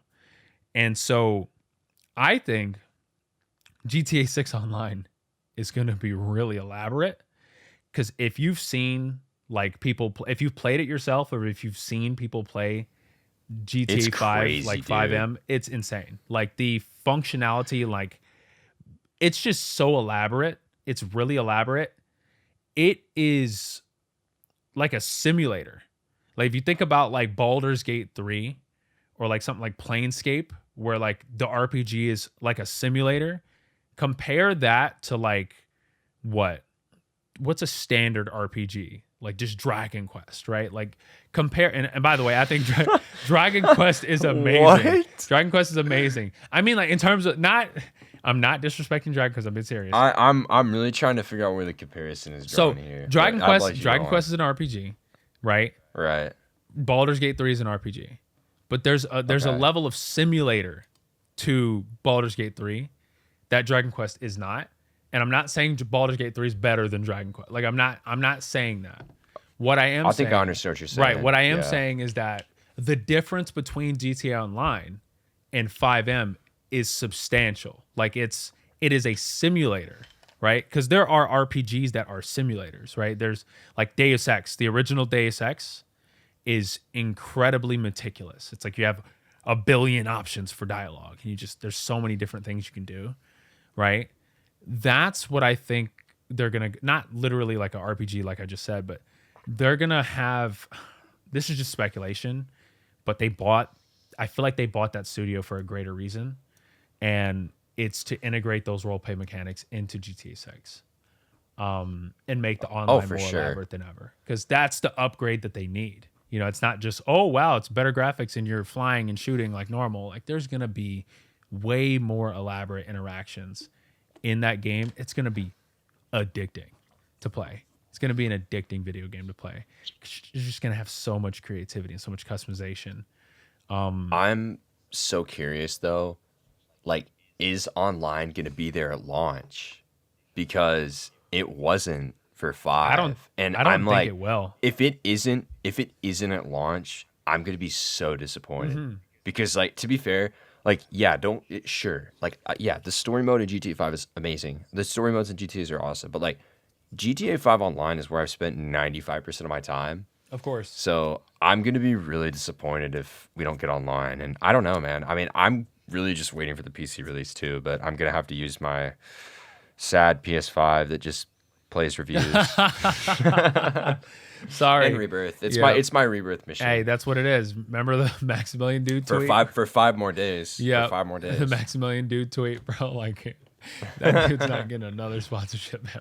Like, oh my god, that's crazy. That's nuts. GTA 6 will be great though. I mean, yeah, I'm looking forward to it. I mean, it's probably gonna be the fastest selling game of all time. It I is. would be shocked if it isn't. It is. I mean, I have never seen the level of excitement I have for this game. It's unbelievable. Yeah. And of course, that's because you hit even, we talked earlier about, the more casual side of gaming, right? The people who buy, because most people in the market only buy like a couple games a year. It's true. I mean, the people who buy a bunch are very, very in the minority. Yeah, people like us. So I think that, I mean, this is the game that I don't want to really use this term, but like, the casual crowd is going to be buying this game because it is essentially, it is as well known as like, okay, 2K, Madden, all this stuff. It's the same thing. Right. It's one of those games. I need this. Yep. And it's even bigger. It's bigger than all those games. So I'm really curious. I'm very interested to see when Rockstar shows it off again. But I mean, it seems like that they're still aiming for this year. But I don't know. I wouldn't be surprised if it gets delayed, man. No, I know. It's already been delayed once. So, I mean, For real. 11 million likes on this trailer, by the way. I mean, That's crazy. There's no other video game that has that level of hype. We just know. I mean, Grand Theft Auto 6, people were talking about the existence and just formulating where it would be. We were all right. It was in Miami.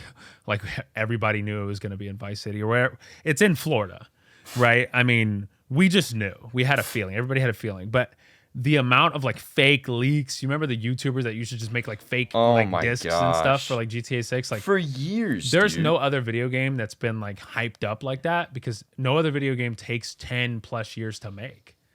No way. It does.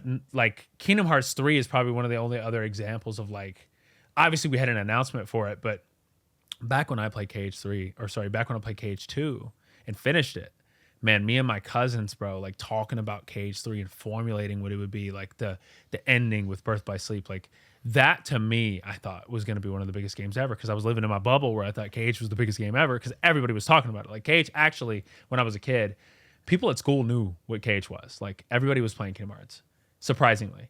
Like, but also Kingdom Hearts is also one of the highest selling RPG series of all time. So, I mean, it's existed for a shorter amount of time than other series, and it has a lot more sales than a lot of the RPGs that people know and love.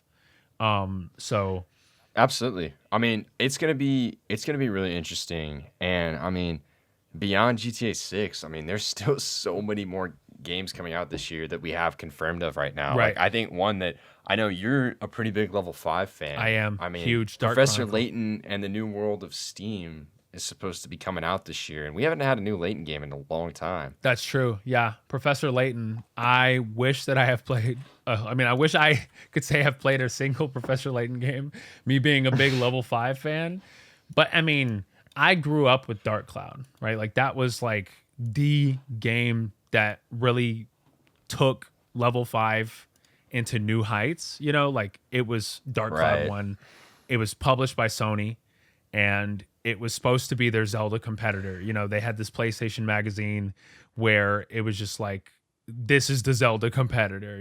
This is the new Zelda. This is the Zelda killer. They literally said, this is the Zelda killer. And it wasn't the Zelda killer, but that game is a masterpiece. It was like, there were so many mechanics. Like, you guys have to understand, level 5, they have so much talent. The CEO of level 5 is also the director of the majority of their video games. And he's a monster. He's very underrated. Akihiro Hino. He is the director of Dragon Quest 8 is what I wanted to say. The dude's a monster. He made Dragon Quest 8 and Dark Cloud 2, which is Dark Chronicle in every other country but America. They came out like 1 year after another. It was insane. It's unbelievable that he was able to make such big games next to each other. I'm a fan of level 5. I played Ni no Kuni 1, Ni no Kuni 2. I played a little bit of Crossworlds, the like mobile game like kind of like gotcha MMO light. It was cool, but it was not the Ni no Kuni 3 that I really wanted. Ni no Kuni 2 is the game that I really want to see a sequel to.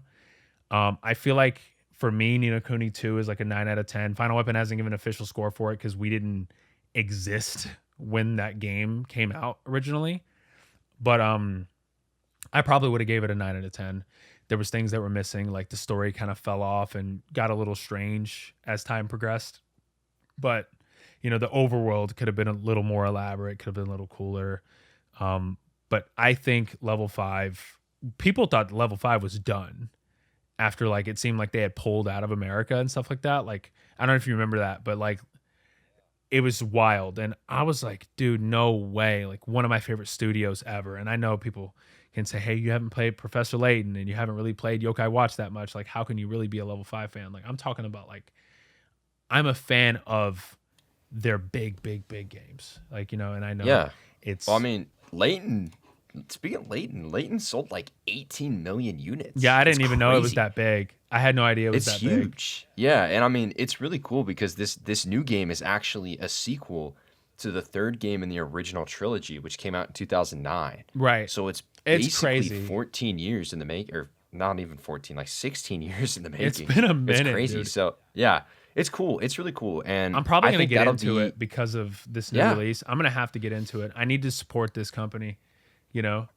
Yeah, We all I need mean to they've support got them. they've been pretty quiet, but I mean they've got like Deca Police, Fantasy Life, and a bunch of other Yeah, games bro, coming out in we've- the next 2 years. Bro, so. Deca Police has yeah. been delayed. Deca Police, man. I think me and Soul I talked mean- about it, but that game needs to come out. Oh man, it's been on the burner for a minute. It has. Yeah. I mean, I guess outside of that, really, I mean, you know, Professor Layton, that'll be exciting. But really, I mean, a game that's actually dated on this list, Fatal Fatal Fury. Fury, Yep. City of the Wolves, and I'm so excited for this one.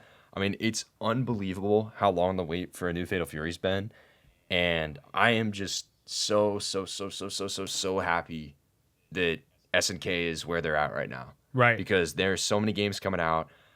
This was my favorite game I got to play at Summer Game Fest last year. I mean, Wow. it is so fun. I'm so excited. So excited to play. Mm-hmm. And really, I mean, all the character reveals look great. The costumes are awesome. And yeah, man, I just really want to get my hands on it. I think it's so cool that they're doing the standard edition of the game actually comes with year 1 DLC for free, which is really cool. That's epic, yeah. So Most yeah, games don't man, do I mean, that. Most it's- fighting games do not do that. No. So I know they just opened physical pre-orders up. So I'm one of the weird people like that. I mean, dude, I'm gonna be getting my physical fighting games. It's a pain sometimes, but you know what, man? I gotta have my collection. Yeah, I know you're But I'm- existing in a dying breed of things, you know, like Well, yeah, for Sony maybe. Yep. Well, that's why we need to bring this stuff to Switch too. Now, granted, I don't know how. I'd love to see a tournament run on Joy-Con 2. I don't know what I don't know what they're gonna be called. Joy-Con 2, maybe. that's Joy-Con probably second I gen. mean, it just makes sense, I don't know. right? The, Yeah. The joystick. That's no, weird. that's stupid. The joystick. No, yeah, I'm really excited for this one though, and I think I'm hoping.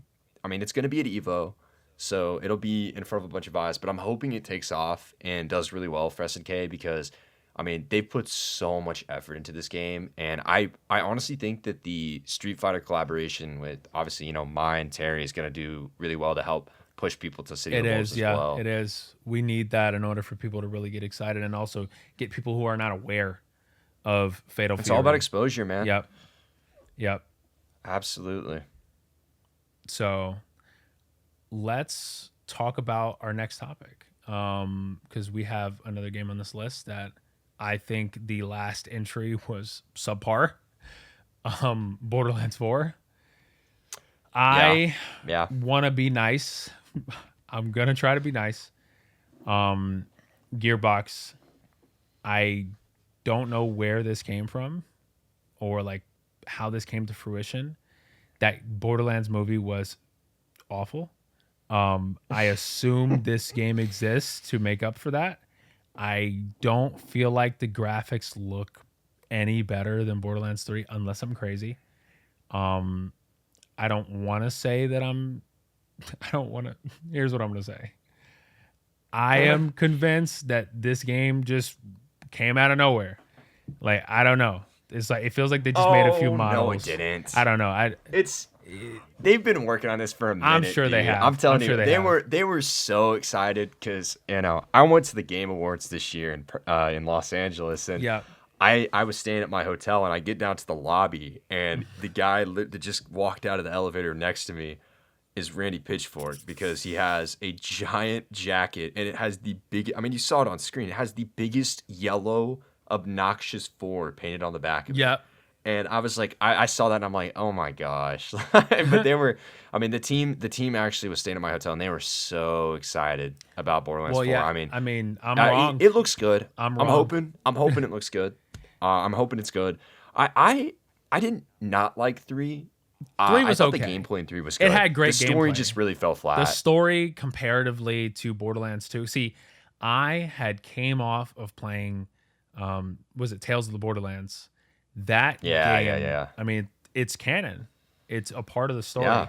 That game's storytelling blew me away. I mean, I cried a couple of times playing that game. Like, it's really up there as one of my favorite like American visual novel style games. It's epic. It's an incredible game. It's actually one of my favorite Telltale games. So I was coming off of Borderlands 2, like, holy crap. Like, this is an incredible game. Wow, Handsome Jack, epic villain. How are they going to top this guy?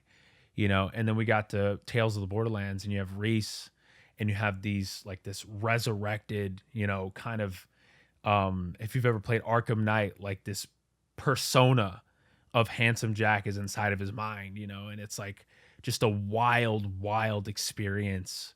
And I was like, man, Borderlands 3, I'm picking this up day 0. Like, there's no way this game is not going to be heat. While the gameplay is incredible, and I thought the new version of Sanctuary, I'm sorry, I forgot what it was called. No, yeah. But I thought that was really cool, and like the planets and stuff like that was really, I mean, it was a very pretty game in my opinion. I had fun with the gameplay. I wasn't really a big fan of the story. So I'm hoping that with Borderlands 4, you know, we take the story and give it a bit of an upgrade, because we really need like another Handsome Jack level character. I know it's difficult to do. You know, the MCU has been having a lot of difficulty making a replacement for Thanos. So, you know, I know Doctor Doom is like the ultimate Marvel villain, and you know, they're bringing back Robert Downey Jr. to play this character. I don't even know.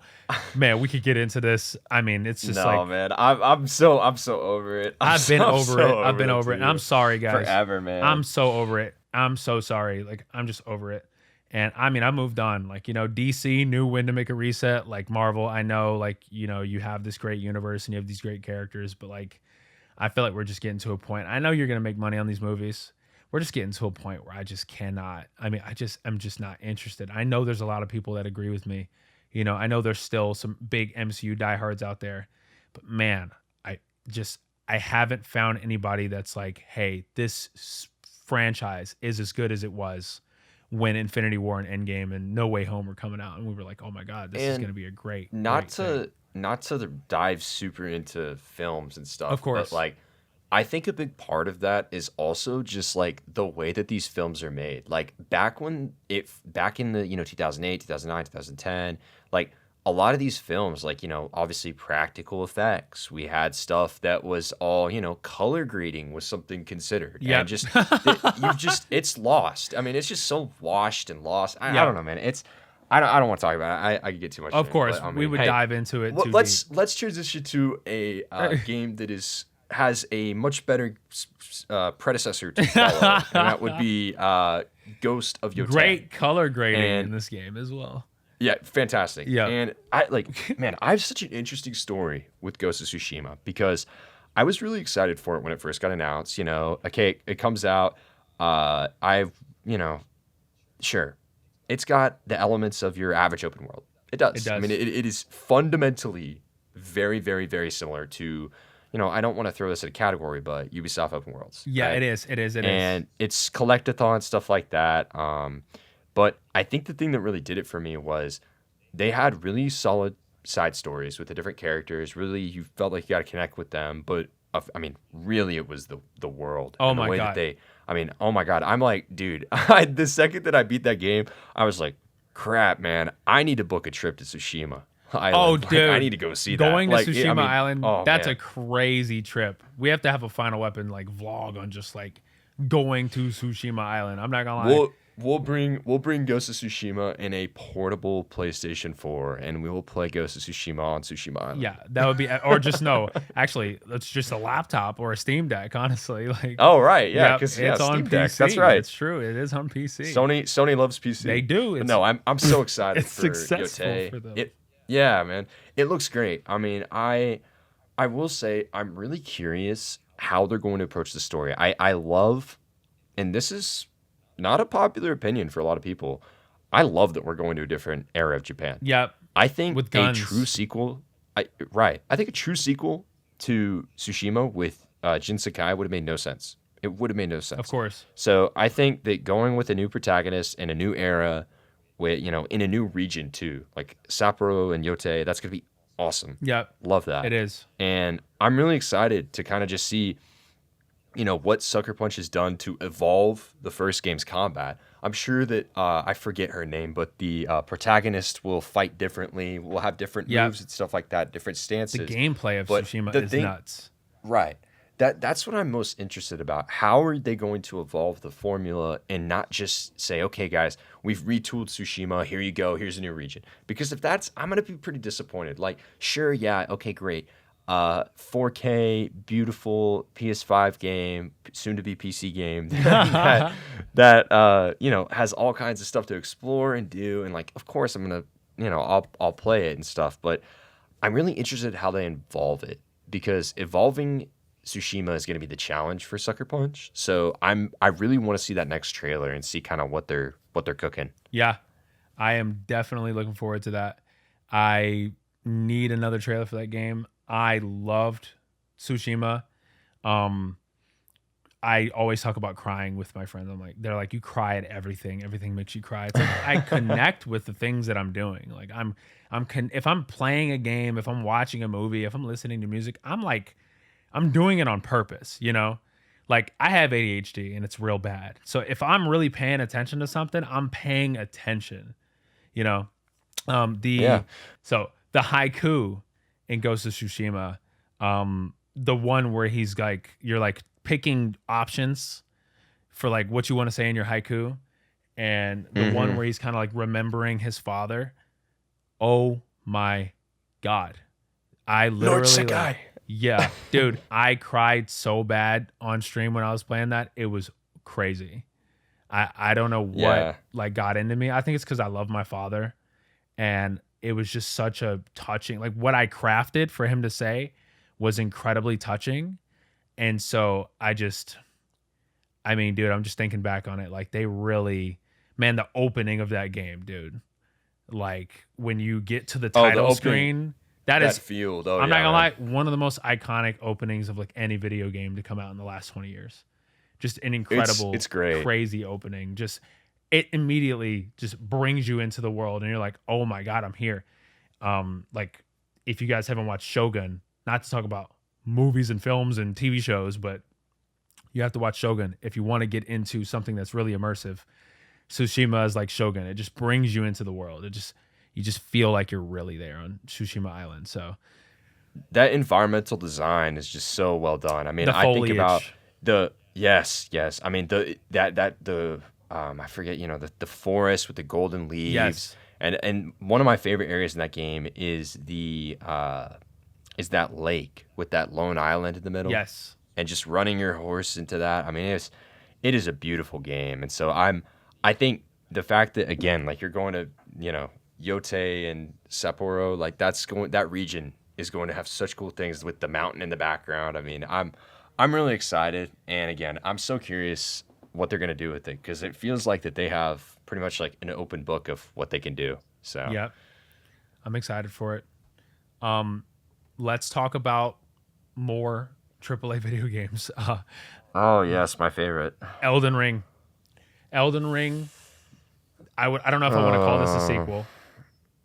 I mean, it's It's not a sequel, but it is the second game in the Elden Ring franchise. Correct. Put it that way. Correct. So so Night Rain. It is a 3-person co-op game. Yep. It's like a roguelike. It has like Dark Souls enemies in it. It's wild. I literally seen like the Nameless King in the trailer, and I was like, what is going on? Watching that live, I was like, what is happening? Yeah. That is it looks crazy. I know. It's okay, so my experience with the original Elden Ring, dude, I didn't finish Elden Ring until like a year after it came out because I had hopped on it, but I was incredibly depressed. I don't even want to get into it on the podcast, but I could not manage to just get up out of my bed for anything in that year that Elden Ring came out. I was deeply, deeply disturbed. So I just couldn't really do anything the year that Elden Ring came out. But the year after, I finished Elden Ring. I beat all the bosses, every single boss in the game, right? I 100%ed it. Then Shadow of the Erdtree came out. I finished that. I 100%ed it. And honestly, Elden Ring is one of my favorite games of all time. I played Dark Souls 3. I did not play Dark Souls 2. I played Dark Souls 1. I beat those games. I beat Dark Souls 1. I beat Dark Souls 3. I beat Bloodborne. I beat the Old Hunters. I actually never played Sekiro. So that's wild. I know it's wild to say. I definitely need to pick up Sekiro. I know people think Sekiro is an incredible game. I have not picked it up. It looks awesome. My thing about Dark Souls is that I like the customization and being able to have my own character and my own build. Sekiro doesn't really have that. And while the gameplay looks cool, it just doesn't have that. And I know I'm being ridiculous. I'm going to pick it up. Don't worry. And I'm going to have an amazing time, I'm sure.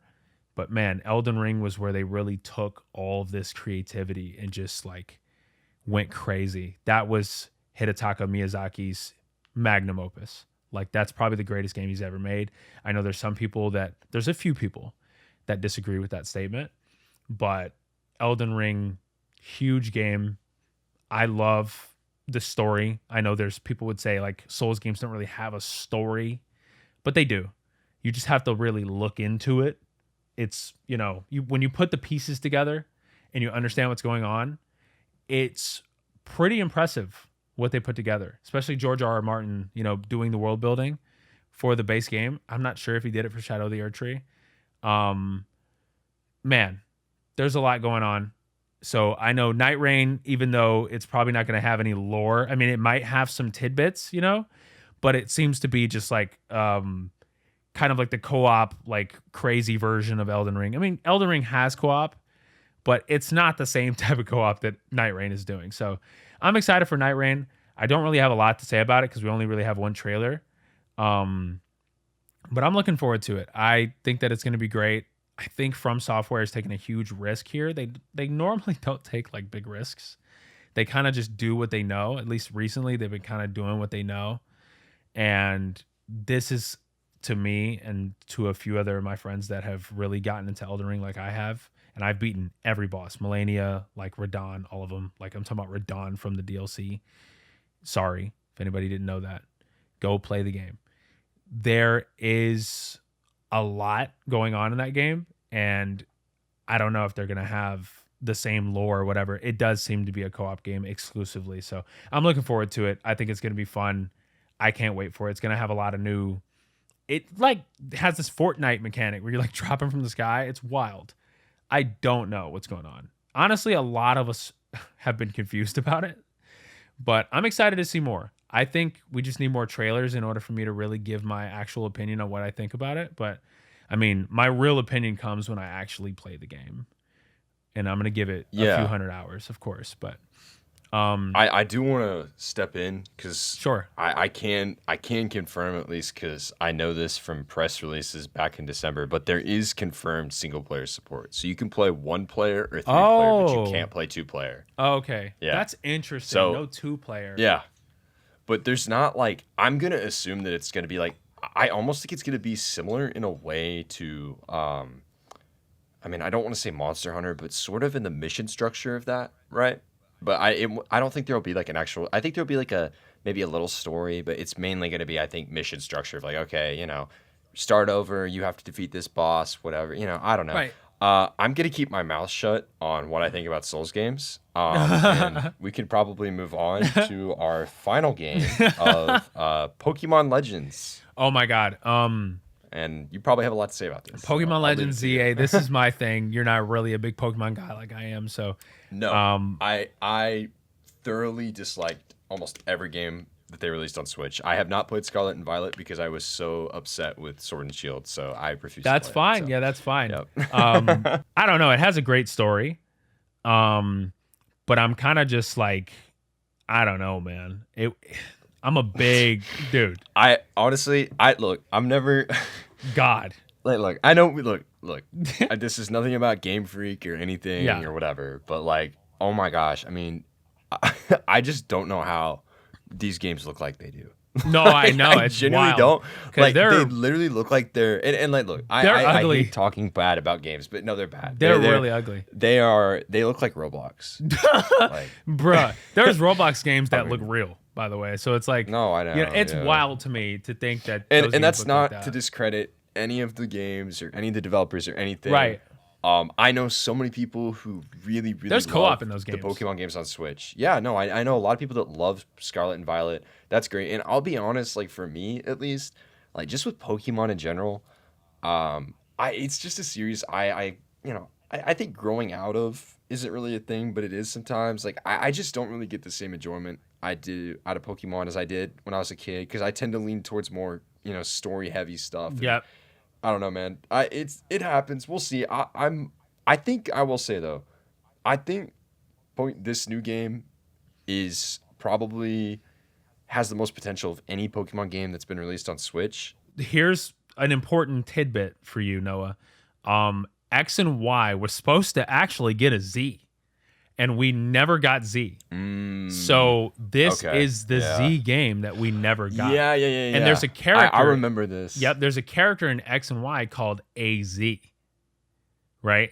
There's a character in X and Y called Right. AZ. So ZA is going to be a follow-up to X and Y. Whether or not it's a prequel that's or a really sequel, cool. we don't know. Yeah, it's epic. It's very exciting, especially if you played the Kalos games. It's very exciting. X and Y, they're not the best Pokemon games. I mean, I'm sure there's people that think that they're their favorite. I'm a big Hoenn guy. I really like 3rd gen. I really like 4th gen Sinnoh, and I really like 5th gen Unova. Kanto and Johto, they're cool. Johto's cool because you get to go back to Kanto. I think that's epic. It's like 16 gym leaders. It's awesome. It's a big game. The end game of Heart Gold and Soul Silver has yet to be beaten. It had an incredible end game. I'm not really a big fan of Sword and Shield's end game. I mean, it's there, it exists, but it's just like it kind of just leaves a sour taste in my mouth what they did with the Pokédex. And I know it's crazy, like I should be over it by now. I'm not. I'm sorry, guys. I'm not over it. It's okay. For me, Pokemon was about collecting. It's not really about the journey. I mean, it's kind of just a standard RPG. Mind you, I love the Pokemon designs. I am a huge Pokemon fan. I've seen all the movies. I've seen the entire show up to the very end of Journeys. So I've seen literally Ash's entire journey. It's 1,000 episodes. So I've seen it all. It was an incredible journey. It was really long and didn't need to be that long. And somehow he's still the same age that he was when it started. So, I mean, he has to be the best trainer to ever exist in the history of the franchise of all time, just the Pokemon chronology. I mean, I can't imagine anybody that did as much as Ash did. I mean, he lost a lot. So, I mean, he had to win eventually. He's not like just some Mary Sue type of character. He really did lose a lot before he won. Pokemon Legends ZA is coming off of Legends Arceus and Scarlet and Violet, where they did add a lot of new mechanics. Scarlet and Violet had co-op, which is pretty cool. And Scarlet and Violet, I like the character designs that they did for Scarlet and Violet. So I am hoping to see really cool character designs for Legends ZA. I don't know if everything's going to take place in Lumio City. I think that's what they're doing. It's just one city. So I'm wondering if it's just going to be like a really big version. I mean, Lumio City is big in X and Y, but I'm just wondering if they're just going to do the entire game in X. I don't know how big the city's going to be. That's kind of where I'm like stumped is I don't know how they're going to do it Because Arceus, you're going to these different like biomes and stuff like that, and you're like going back and forth between like the hub and the different biomes. Arceus was great. Arceus was really good. Um, but really good in the standard of Pokemon following Sword and Shield is like not really a high mark to be. I mean, I'm just trying to be as respectful as possible. It's not really a high mark.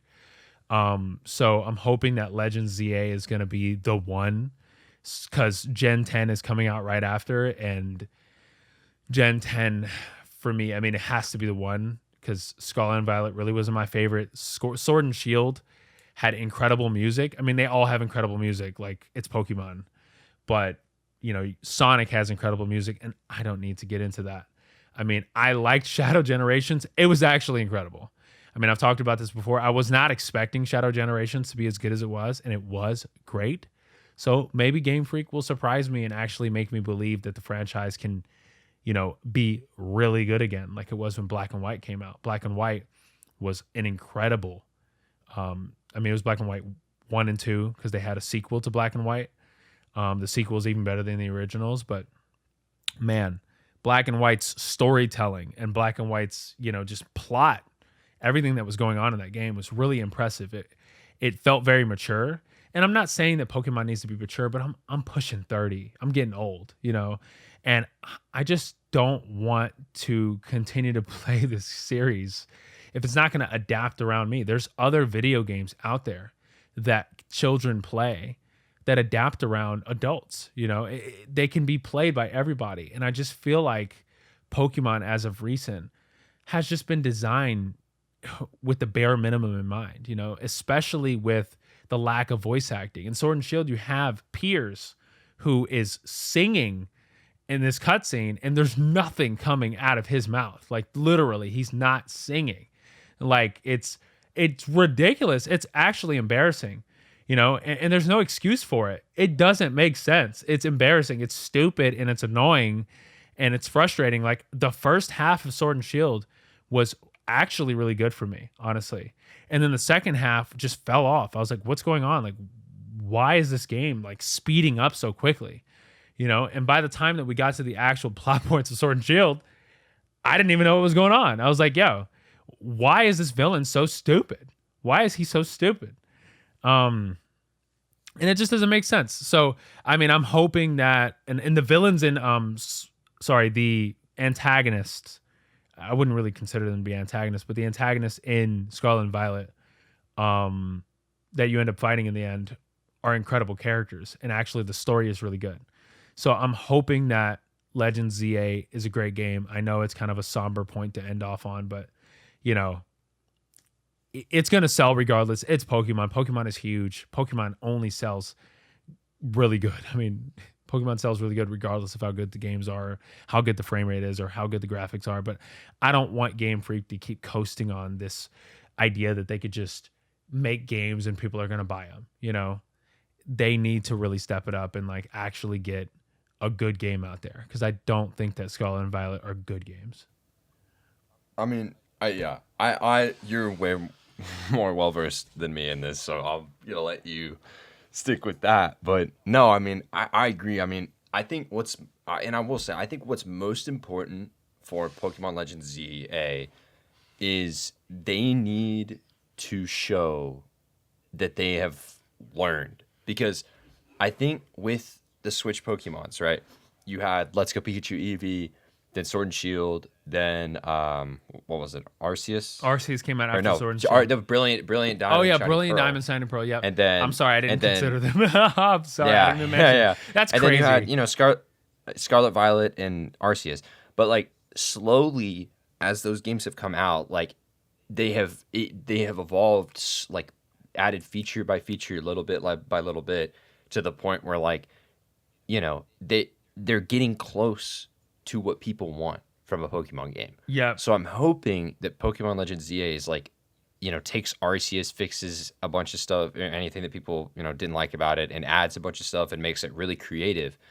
And, hopefully propels, the perception around Pokemon games on Switch to new heights. Because it's funny, again, these games all sold 12 million copies, 50 million copies, 25 million copies, 27 million copies. I mean, Yeah. they sold so many million copies. It doesn't matter because it's Pokemon. But funny enough, it's like And they make them year I after would year. personally argue, yeah, but I would personally argue like, and sure, this is just my opinion, but I'd personally argue that like out of all the Nintendo franchises on Switch, it's like regardless of sales, like I don't feel like Pokemon made that like wow leap. It didn't make that. Arceus was a step in that direction, but it didn't make that. So hopefully, like with Switch phasing out in the last year and a half or so of its life cycle, ZA could be that game that really adds that wow factor to Pokemon on Switch. Yeah. Because Metroid got it, Xenoblade got it, Zelda got it, Mario got it. Every franchise you could ever think of got it. I mean, Kirby. I could go on and on. So hopefully that's the case. But I mean, I don't know. I think obviously we'll hear more on Pokemon Day and whatever else. But it sounds like that they've got a lot planned this year for Pokemon. Yeah, they do. I'm excited for it because I'm a big Pokemon fan. I'm always going to be excited for new Pokemon because I just really like the franchise. I don't know if I'm completely phased out of Pokemon yet. I'm giving them a chance. I want Game Freak to show up and really deliver because if they don't deliver here, I mean, it's just driving me crazy. They got to deliver. I feel it, man, for sure. Well, I mean, I think that's going to do it for episode 1 of Weaponized. Yeah. I think nice couple hours of talk. But yeah, we, of course, are really grateful for your support. And please let us know in the comments what you thought, any suggestions for topics you'd like us to talk about in the future. And really, again, thank you so much for your support. And I guess we'll catch you in the next episode. Yeah. Bye-bye.